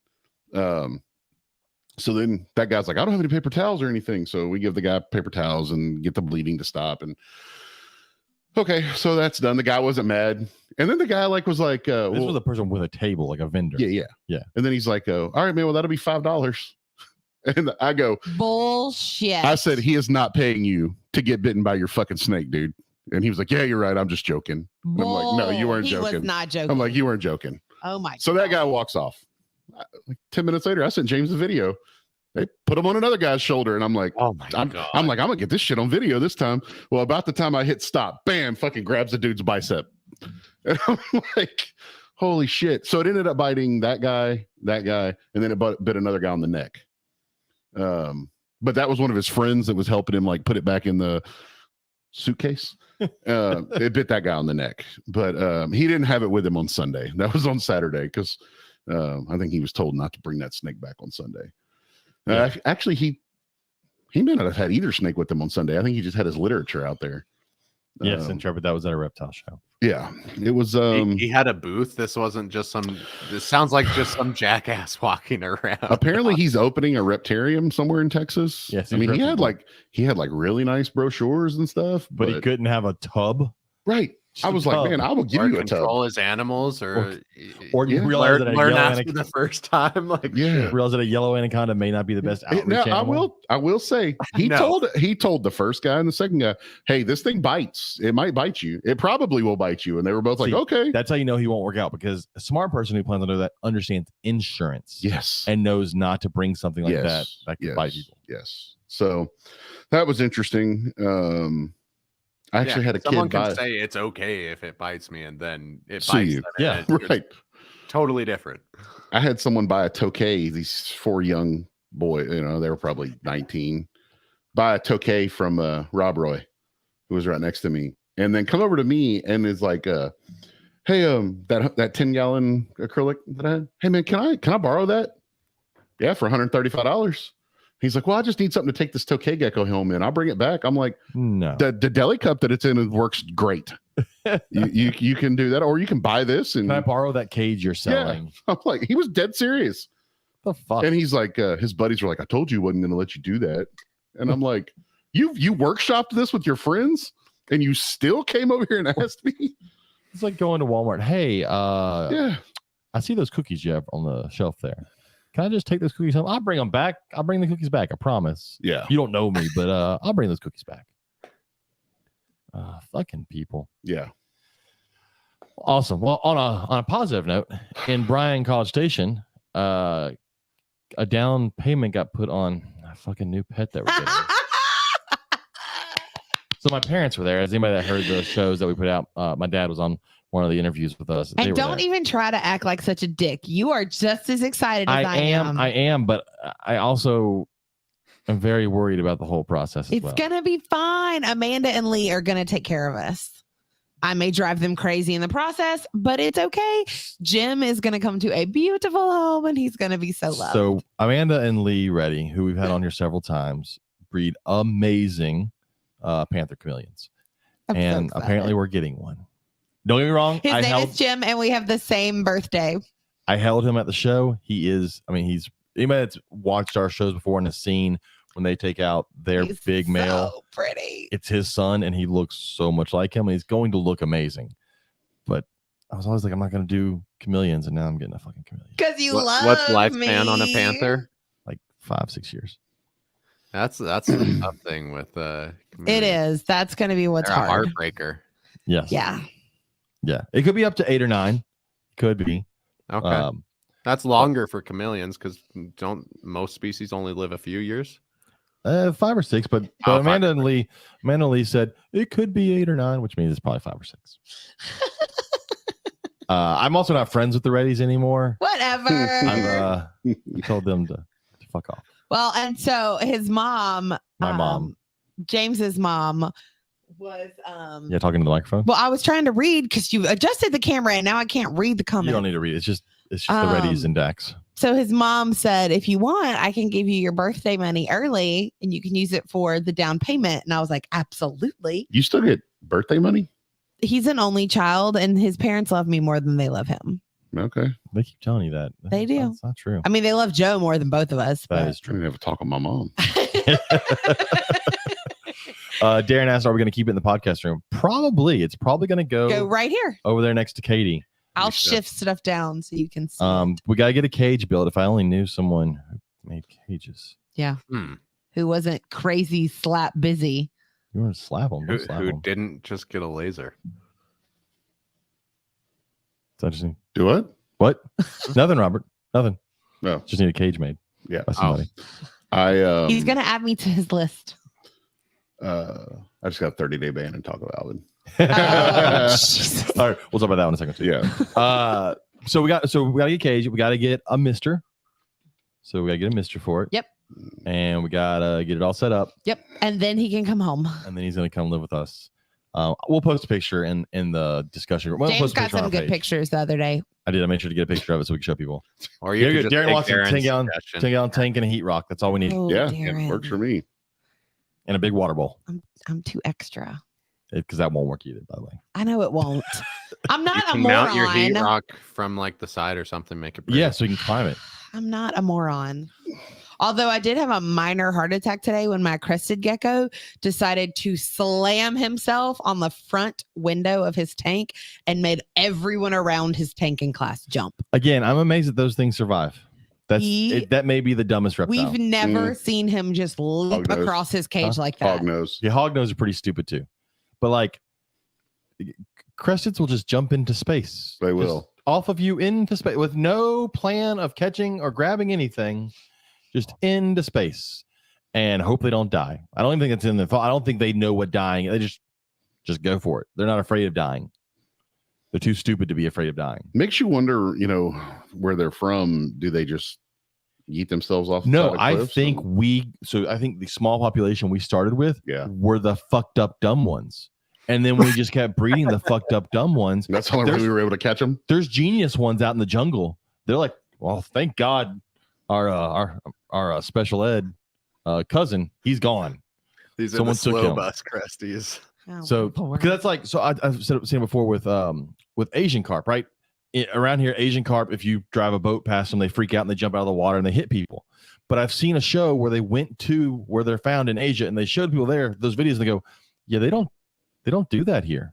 They don't jump out of the water. I'm like, of course they don't. Aren't they like if we got the fucking stupid ones? At one time they were like considered extinct in the wild. The cresties, yeah. Yeah, and now they're just vulnerable. Yeah, because they were probably hiding so well, the smart ones. Right. And then a couple of the dumb ones got found. I'm looking on Wikipedia. One of the Wikipedia pictures is just a cresty jumping in the air like this. They're fucking stupid. For those of you who can't see, I have my arms up in the air like normally, a cresty. Normally, like Charlie just hangs out on the back wall, which is like one of those fake rock walls in the tank. Or every now and then we'll see him like climb up and eat out of his food bowl because he started eating during the day, which the kids love. But I mean, we're talking like they were all working on a writing assignment. It was quiet and calm, and all of a sudden you hear this whack, face plant to the glass. He literally jumped from the back wall to that front glass, dumbass lizard, and just like stuck there. Well, then just evolutionary wise, freaked us all out. They don't regrow. I can't understand for the life of me. I've studied evolution so long, and I don't understand. They don't regrow their fucking tail, like so many other geckos do. So many other lizards that don't use their tail as a prehensile tail do. But cresties will use their tail to hold on to shit, and if they lose it one time, it's fucking gone. Like what happened? How did evolution work that way? Where this thing that is useful and they lose their tail just about easier than any other gecko I've ever had. Just drop that shit when they get scared. Yep. Oh, you turn the lights on. Yeah. So like, anyways? Yeah, it's a dumb animal. But I agree. Hognoses are special as well. But again, I think we just got the special ones. Every time I feed them, I'm like, how do you survive in the wild? Yeah. I'm presenting you with a dead mouse and you had to bite like 16 things before you bit it. I'm convinced there are several hognoses out there that have eaten themselves. I guarantee it. I'm sure. They're special. So anyways. That'd be a good idea. You need to stick a tree for the center of the podcast table and he can chill and that'd be cool. We could put him right here. Put him right there. Hang out here during the show. He's going to become our mascot. Yeah. Yeah. Pay enough for him. He's going to have to. That you can call it cable management or whatever. Yeah. Just hold all this shit together. Because if you just put it in their hands, cover all of it up. Yeah. That's true.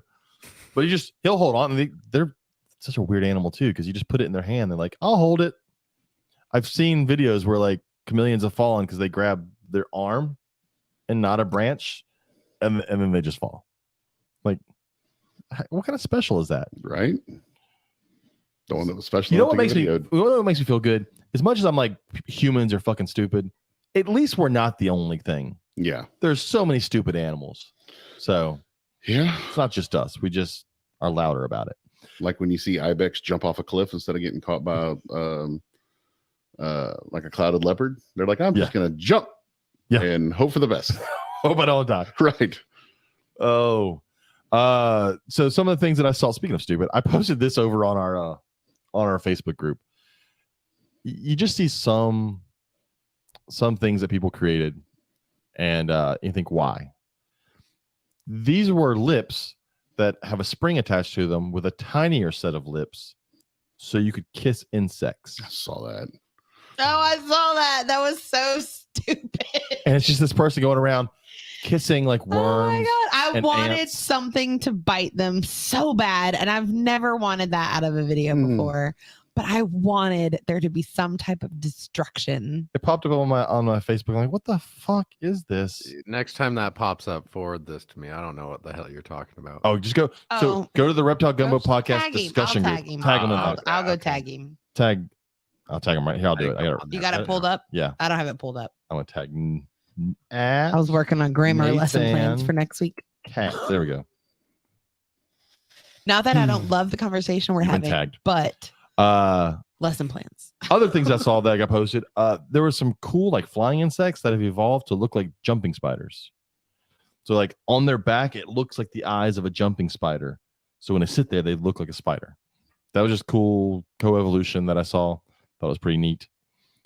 See what else is trying to go through. So there were like 2 weeks. Oh, our buddy Corey Martin she's gotten some really awesome lizards lately.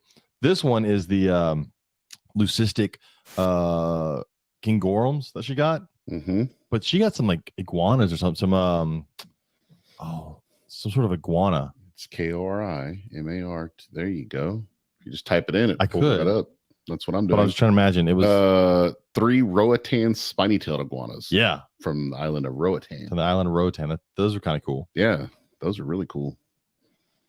She's really going all in on lizards. She is. She said, "Fuck snakes, doing lizards," which is more to her because that's time consuming. Yeah.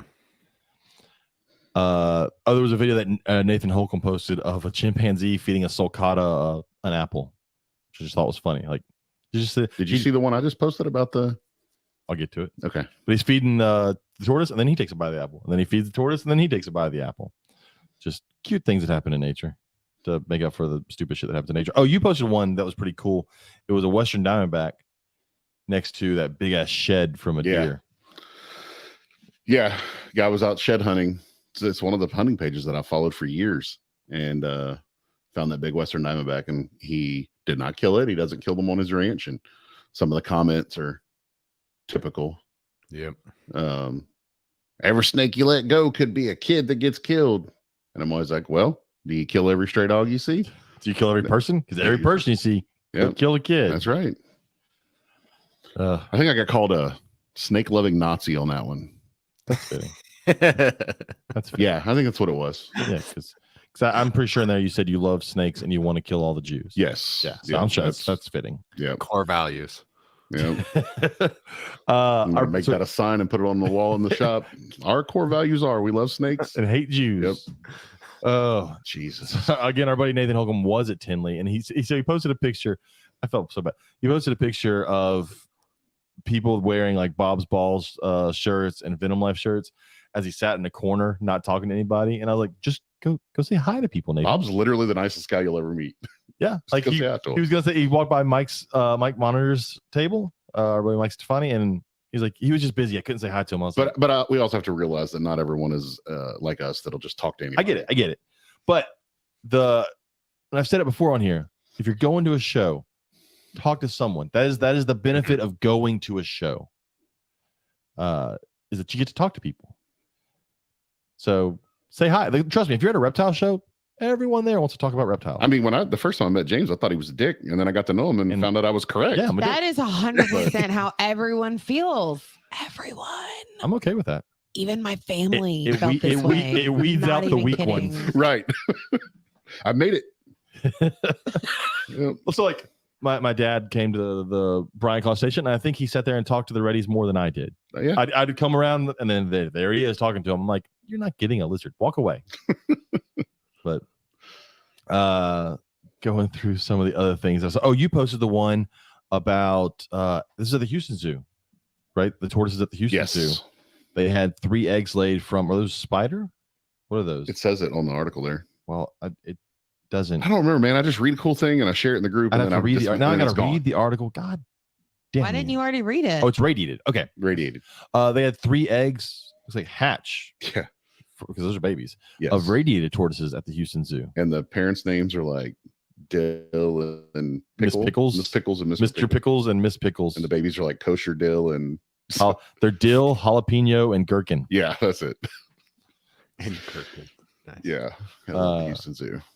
I just posted one a few minutes ago of I think it was a mud turtle that has a broken shell, and there's plants growing inside the hole. What the fuck? I've seen that. That's really cool. I'll look at it in a second. I saw this meme the other day, and it made me laugh. So I'm gonna say it's tigers have false eyes on the back of their on the back of their ears to discourage predators from attacking them from behind. I'm slightly less terrified of tigers and 1,000 times more terrified of whatever the fuck a tiger considers a predator. Yeah. that is true. I'm like, what were they evolving to scare off? I got to update this page so I can see. Oh, my dad posted a really cool picture of a speckled rattlesnake. That is a very pretty rattlesnake, the speckled rattlesnake. That's one thing I would love to go out west and and find different rattlesnakes. Yeah, you live out west. Well, southern Utah, not up north here. You don't get any of the speckled or like the midget fadeds. Those are what you go down south for. Okay, that really creeps me out with the turtle here. Yeah, it's I weird, just saw that. That's a fucking hole in a turtle. Yeah. And there's mud and shit growing inside that turtle. That's a live turtle. That's a live turtle. Yeah. Ugh. Yeah. Okay, so I don't do well with holes and things. It's a trypto, whatever it is. It kind of grosses me out. This is kind of on the borderline of like. There's no kinda. It like seriously messes with his mind. So you could never be a surgeon. I don't mind cutting things open. Oh, okay. It's like when people post those pictures of like when you know the plant that has all the holes in it, seed pods, but they'll like insert that into like someone's hand. They'll superimpose it, look like it's coming like their hand has a total holes. Yep. I can't do that. You're So like the starting to chimpanzee twitch. lady from Oprah was a real problem for you. I don't remember that one, but I'm not going to look it up. Okay, I'll send it to you. No, I'm good. Our buddy Blake's bot flies Yeah. grossed me out. That's a hole in the skin. So he's got a new one. Yep. And he's back in Costa Rica right now. That whole situation is just weird to Yeah. me. Like, why Well, would you you've met volunteer? Blake. I have. You I should mean, not surprise That whole me. situation is weird. That is a fact. Intrepid Exotics. I don't know if they're trying to find an article to confirm this. So I'm not. No, it's saying Blake's birthday it today. happened, but No. they were told there was a black mamba bite death in Pennsylvania this morning. They're looking for an article to try and confirm that. I haven't heard that, Oh man. but that's not going to be good for. Well, I mean, fucking Pennsylvania, you can own whatever the fuck you want to up there. It's the wild, wild west, but in the east. So I'm not surprised. Okay, I gotta stop looking at this turtle. It's really gross. It's Scroll the page. It's like a planter. It's like scroll, James. I'm exiting Somebody out of- posted on Blake's thing, happy birthday to you and your maggots. So did he lose the first bot fly? It died. It died. In He him? had two. One died. Did it die in him? Yes. Yeah. Oh my God! What And happened then the to other it? one, Got infected. the body rejected it. And then the other one, I guess it got like almost like done and it died. And Why he does got he it out want- and he put it in a jar and they were going to sell it at the Tinley auction this weekend, but I don't think he ended up going. Why? Why? Like you're just gonna let this Yeah. slug turn into a? It's not a slug. Have you met Blake? Oh I my mean- God. right. I don't know what's happened in our house, but we have a lot of small spiders. Shh, Hmm. My mom is in the other room. Okay, but I'm still, and it wasn't me this time. I didn't have like a jumping spider have babies. It didn't happen this time. It has happened before, but it didn't happen this time. why I won't keep spiders. Our buddy Travis Wyman posted a picture of Arabian sand boa, which I Is it won't. his? No, he Oh. doesn't have it. It's just a picture. No, because like one person in the country has them. We need to check in with that one person and see if I don't know about these things. I love that you speak to me like I know these things. Speaking of dumb looking animals, Arabian sand boas. It's the one that looks like a Is sock that the one puppet. that looks like it has Google eyes? Yes, it looks like a sock At puppet. least I know what you're talking Mhm. about.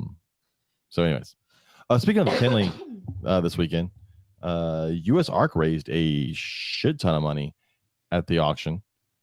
I know that, so we haven't talked about it, and I'll tiptoe around this because I'm Well, we haven't had a show since it came out. so Brian Barczyk, if anybody hadn't paid attention, Brian Barczyk has been diagnosed with stage 4 I think so.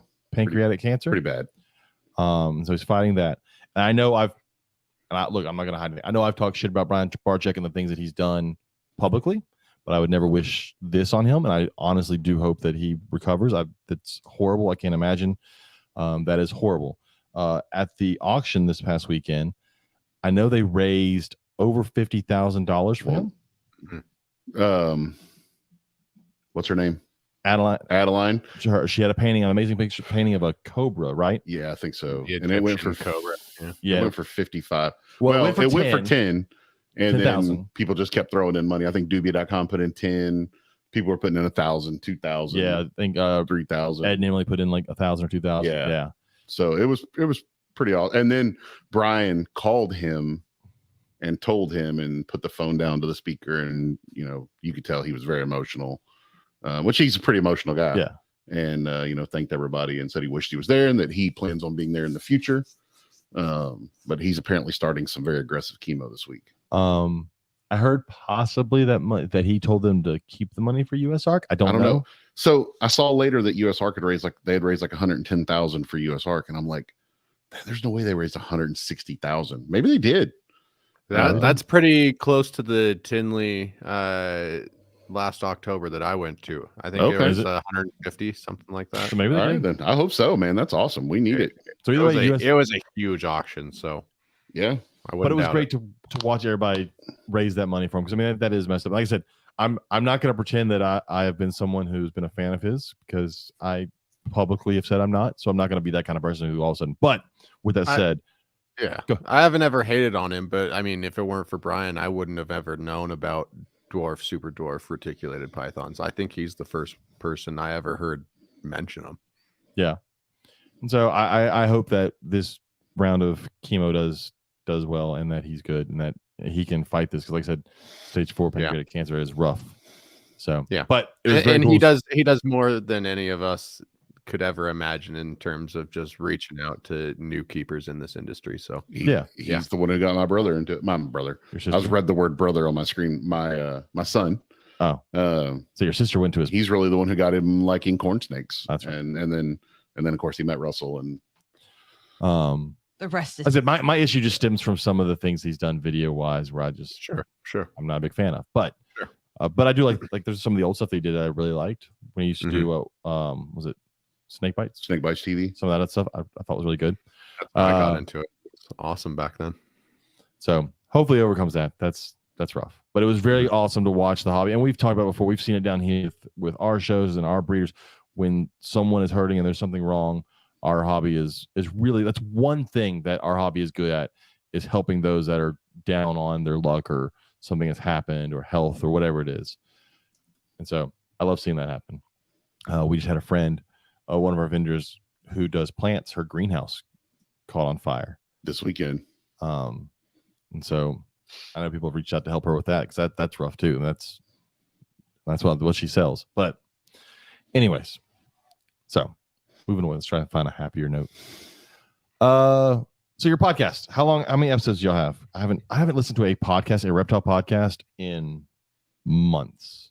I only listen to comedy podcasts, and then we do our own. I support my friends and stuff. I met you guys through the Snakes and the Fat Man community, but we've I think we're filming episode 33 tonight. So we started just a little over, 8 months ago. We've been doing it weekly. Yeah, weekly podcasts are tricky, aren't they? Yeah, but it's a lot of fun. It keeps us consistent, keeps us on our toes. I think just trying to diversify content at this point is the biggest hurdle. Especially you can only talk so much experience, but it's been cool to see the response we've gotten because of that gap I talked about in kind of that educational portion within Retics. Have y'all had Dax on? Not yet. Don't do it. Don't do it. Dax is awesome. We love Dax. Love Dax. He'll bring your ratings down. Don't do it. I mean, like you said before, he is a Yankees fan. So my family's from New York, so y'all are gonna hate me too. Gross. Yeah, it's okay. Just not with Dax.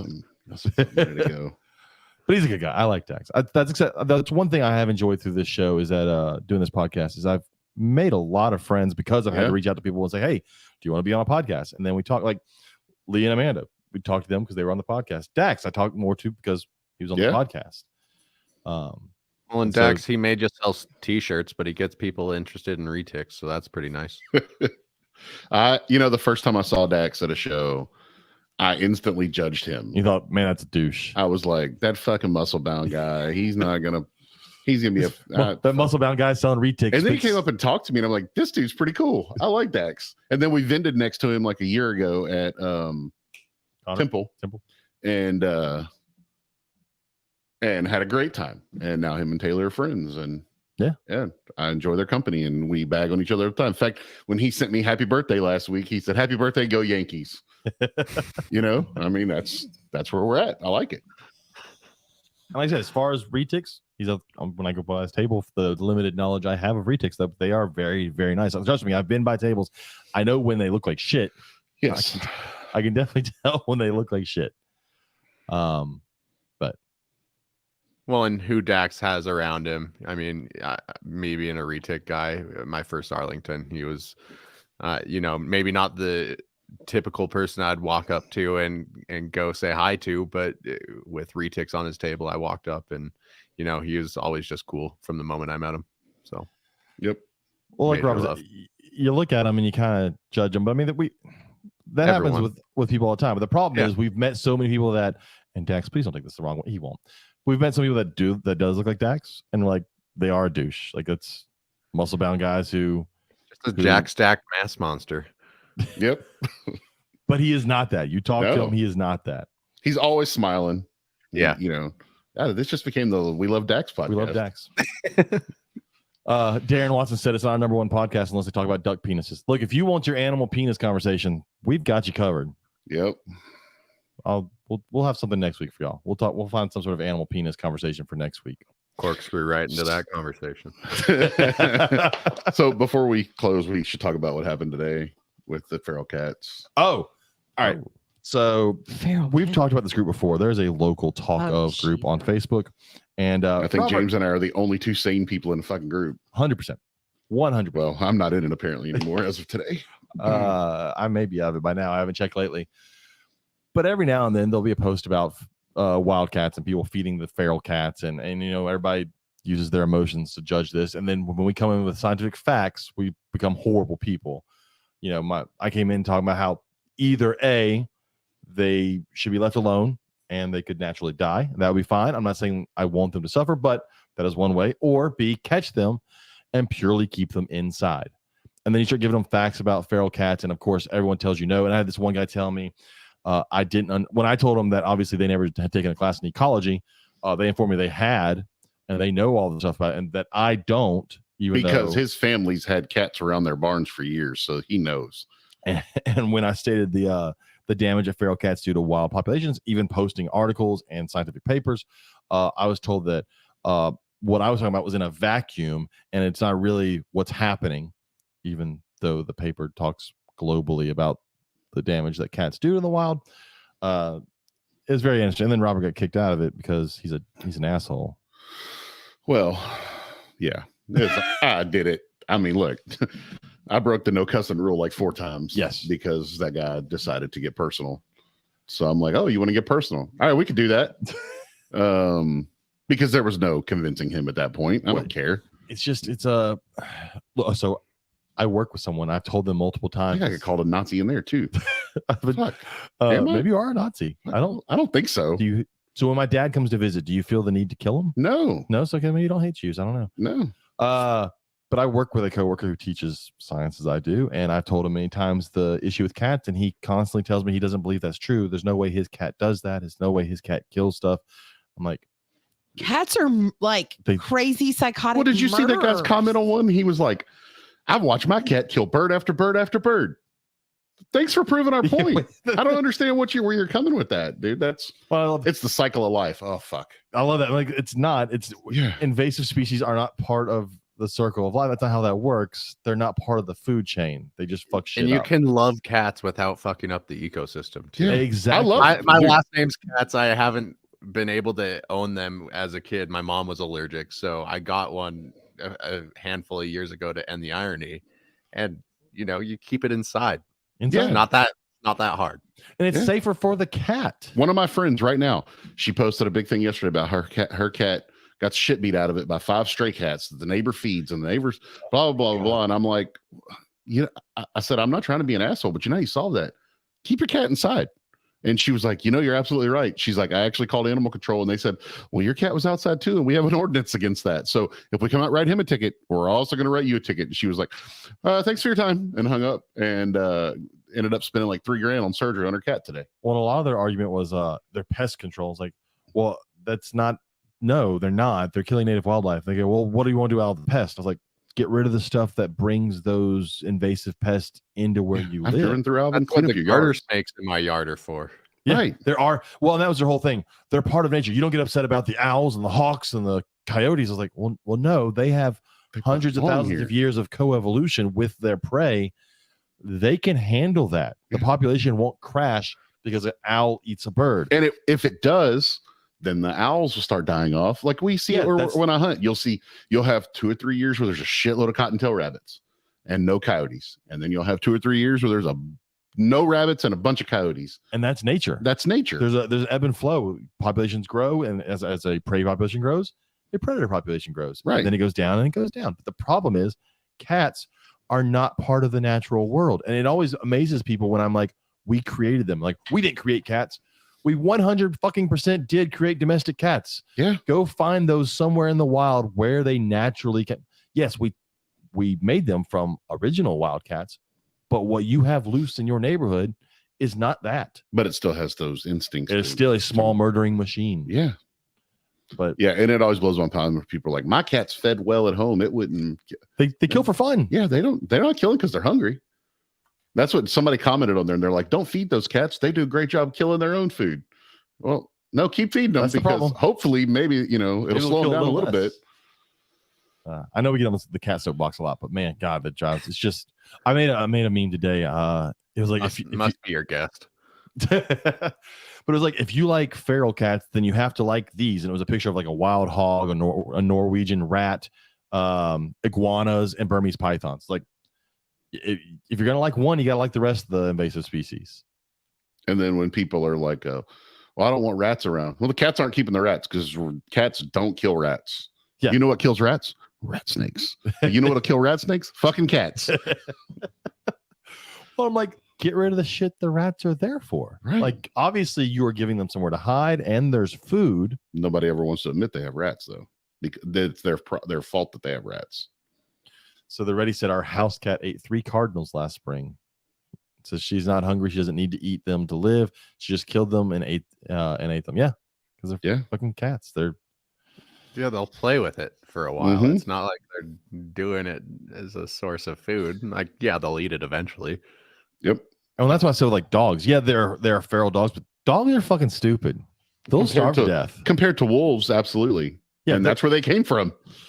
Don't get me wrong. A group of dogs have been known to attack people here and there, but stray dogs a lot of the time starve to death or just run out in the traffic and get hit by cars. But they're not killing native wildlife.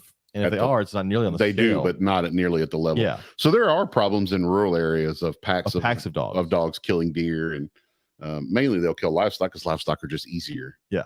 Right now they're trying to they are reintroducing wolves to Colorado, and it was Colorado Parks and Wildlife said absolutely not. The land is too fractured. It's not what it was 300 years ago. So the animal rights people managed to get it on a statewide ballot initiative, and of course, all the states like, yes, we want to save all the city people who won't ever have to deal with the consequences of the wolves voted for it, and part of it is that they can never ever be controlled by hunting. So they're just gonna let that population go crazy. They're putting 2 packs of 15 to 30 wolves in 2 different places, and one of these places is a place where there's huge herds of sheep. So there's gonna it's gonna be. I mean, look what happened in Idaho. Idaho has like no cervids left because the wolves have killed so many, and you can't really control wolves with hunting either. It's just like the wild pigs; they're just too damn smart and too good at what they do. Yeah, and they repopulate one dies. Yes, they're probably the most efficient predator we have in North America.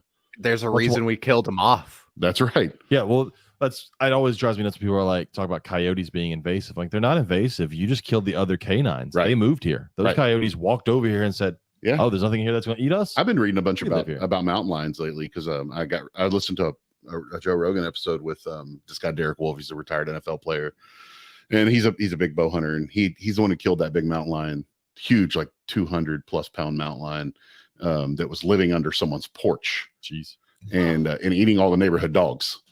Yeah, that's terrifying. Yeah, and I've been reading a bunch about it in what little spare time I have, and it's crazy how they will like specialize. Like, they've done all these necropsies on mountain lions, and they like found where this female only like primarily ate coyotes, and then her children, her babies, she teaches them how to hunt, and they are also like coyote specialists. Grab back 1 second. Okay. And how it really depends on what their mom was good at, because they keep their babies for like 2 years. They keep them around for a long time. They'll have like 2 litters. Like, they'll have a yearling and one younger living with them sometimes. Yeah, it's crazy. Like in British Columbia, they outlawed grizzly bear hunting. So now they have a grizzly bear problem. Huge problem because Manitoba is like 80% of British Columbia's population, and it's a big city. Yeah. So when they did this, I don't know, what do you call it, a province, a state? Because it didn't affect them. Right, didn't affect them. So sure, save the bears. Yeah, and like literally, like the campaign stuff was pictures of Yogi Bear. Do you really want people to kill Yogi Bear? It's like, yeah, that's not these bears do steal picnic baskets, but they also steal your fucking life. I'm like, that's not Yogi out there. Right. So now they're having huge issues in BC with grizzly. But that's when you see those stupid people that get out of their cars and they see a bear on the side. Yeah, he looks friendly. And they want to walk up to it and they're amazed that the bear attacks them. Yeah. Like, yeah, it's a fucking bear. Yeah, they call them Taurons for a reason. So the buffalo up in Wyoming. Gotta love those videos. I love those. Yeah, so do I. I'm like, wow, that guy did 2 somersaults. I love those. Yep. Like, if you're gonna do stupid shit, I'm gonna watch you do it. Yeah, I'm gonna video it. I'm gonna video it because maybe I can get some. But that's again, that goes back to people don't see animals as wild animals. So these cats, they see all these cats as house cats, but you can't walk up and pet them. Right. You can't bring them home and cuddle with them. They're a wild animal. I mean, if you're brave enough, you can. It's about it. So that's the same fuckers who walk up to a buffalo and go, "Oh, I can pet this thing." Mm-hmm. No, that's just because you're in a national park and everybody's standing back looking at it, doesn't mean that's a captive animal. Like, you can't do that. Like when I worked at the zoo, so many people were like, "So do y'all go in there with the tigers?" Fuck no, it's a tiger. Yeah, it's not a domesticated animal. It's not how that works. It's still a wild. I get that it's inside of a cage, but it's still a wild animal. I was like, I talked before, a peacock flew in with the lion. The lion grabbed it, and the woman was like, "Are you going to go get the peacock?" No, it's the lions. That just became a lion snack. What the hell do you want me to do? Go hit him on the nose with the newspaper? No, bad lion. Spray him with a water bottle. Yeah, we don't eat our friends. The peacocks are friends. I hate peacocks anyway, so that works out. Anyways, all right. So it's coming up on that time. Yep. Nathan, if people want to get a hold of you because you have all those eggs in your incubator, or if they want to listen to your podcast, what are the best ways for them to get a hold of you? Yeah, so first place you're going to find me is on Instagram. That's over at Katz Reptiles, the handle you see on the screen here. Nathan Katz. Yep, Katz, the Jewish way of spelling it. I was thinking Robert, that are you in calm? my head. Katz's never closes. So, we have a restaurant here in Houston that's a Jewish deli. It's been open for like 50 years called Katz's. Katz's Delicatessen. It's a New York delicatessen. Yes. That's very famous. Yeah. He's Jewish and you're apparently I'm a snake Nazi, according to this guy on Facebook. Jewish name. So. Hey, the snake Nazi is okay by me. Yeah. Let's see. Katz Reptiles, Nathan Katz on Facebook, and then the Retic Lounge on anywhere you watch, listen to podcasts. That clutch is hatching out in May, middle of May. That's it's a 75% Kalatoa, 12.5% Jampea female taken to a 62.5% Kalatoa male. Looking for some phantoms, some purple phantoms, possibly snow phantoms if I get really, really lucky. So, if anyone wants action on those, retics. There's too much math there. These guys stay small. I'll show you pictures of mom if you're getting really interested in retics one day. I've wanted a retic for a while. I actually joined some retic groups at one point, and then I realized, the fuck am I doing? I don't need a 15-foot snake. This will give you a little perspective as we close up, but after she laid was 12 pounds. Jeez. I could do that. Yeah. Katie, we may get a retic. Yeah, boas heavier than that. Oh yeah. Definitely. Oh yeah. Okay. If anybody wants to get a hold of Robert because you need a cage or acrylic displays, because you made a tower display. I made a tower. Been selling a ton of what the fuck is my dad talking terrestrial and arboreal 8x8x16s. Yeah. And a shitload of the jumping spiders. Man, those sold like crazy. Like crazy. I sold 10 of them this weekend. Because they're built like bricks. They're not built like the cheap little thin quarter-inch acrylic. Well, the thin ones aren't really like the a lot of people sell the like what you would put like a baseball in, like that kind of thin plastic. Well, the big thing on the ones I make too is that they are front opening, and they have a litter dam on the top and the bottom, what you would call a litter dam. so that they can build their webs. Yeah. And you don't have to destroy it every time you open it.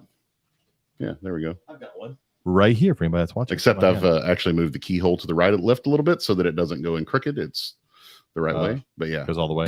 Yeah. This is Did like you one of the say first... what is your dad talking about? Yes. It's from when Harry met Sally. That's right. Sorry, I was dealing with some drama.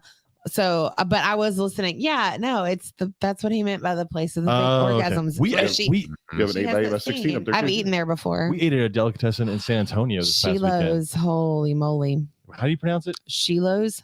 Shiloh? No, it's Shiloh's. It was on. Did you not read the information on the memo? So as a Nazi, you may have liked it. Oh, Jesus. Here we go. No, but it was an amazing. You know, with freaking AI now, somebody could take all this and like literally put it, like literally make it where I'm saying I'm a Nazi. You just said it. Yeah. We got it. Oh, yeah. There you go. I got to just repeat that. Clip it. Oh, thanks, Joe. Oh, wait. That's for me. Pass it on over. Is there chicken to come with it? It is downstairs for you if you. Oh shit! Okay, we're having so we got Cane's chicken. Get a hold of Robert if you want. Colin, we're done. Get a hold of Robert if you want some cages, racks, or whatever. LSReptileRacks.com. Yep. If you want to get a hold of us, it is the Reptile Gumbo podcast on Instagram, Facebook, and Gmail. Next week we'll talk about giveaway stuff. Next we have giveaway. Oh, we do have giveaway stuff. I finally changed my calendar back here. My blood python calendar from Brittany Gobble, so it's on March now. Look at mine at home. I may not have. Nathan, hang out while we go off the air. Everybody else, we'll be back next week with somebody. We'll figure it out by then. Yeah, if you're interested in being on, yeah, message James. Shoot us a message. We'll pretty much at this point have anybody on. It'd be fun. Nothing against you, Nathan. No, you're not one of those. No, I'm wanted to have. No, I mean, we had Dax on once. That's true. That is anybody. That's literally anybody. So you'll be better. We've had Whoever Max it is on like 3 times. That's true. Anyone's going to be better than Max. He wouldn't even fucking get eaten by a bear for me. I know. So, all right. Good night to everybody. We will see all of y'all next week as we keep dropping shit all over this room. And Bye. good. You would think this many episodes in, we'd be good at this. Not yet. Goodbye. As it logs on.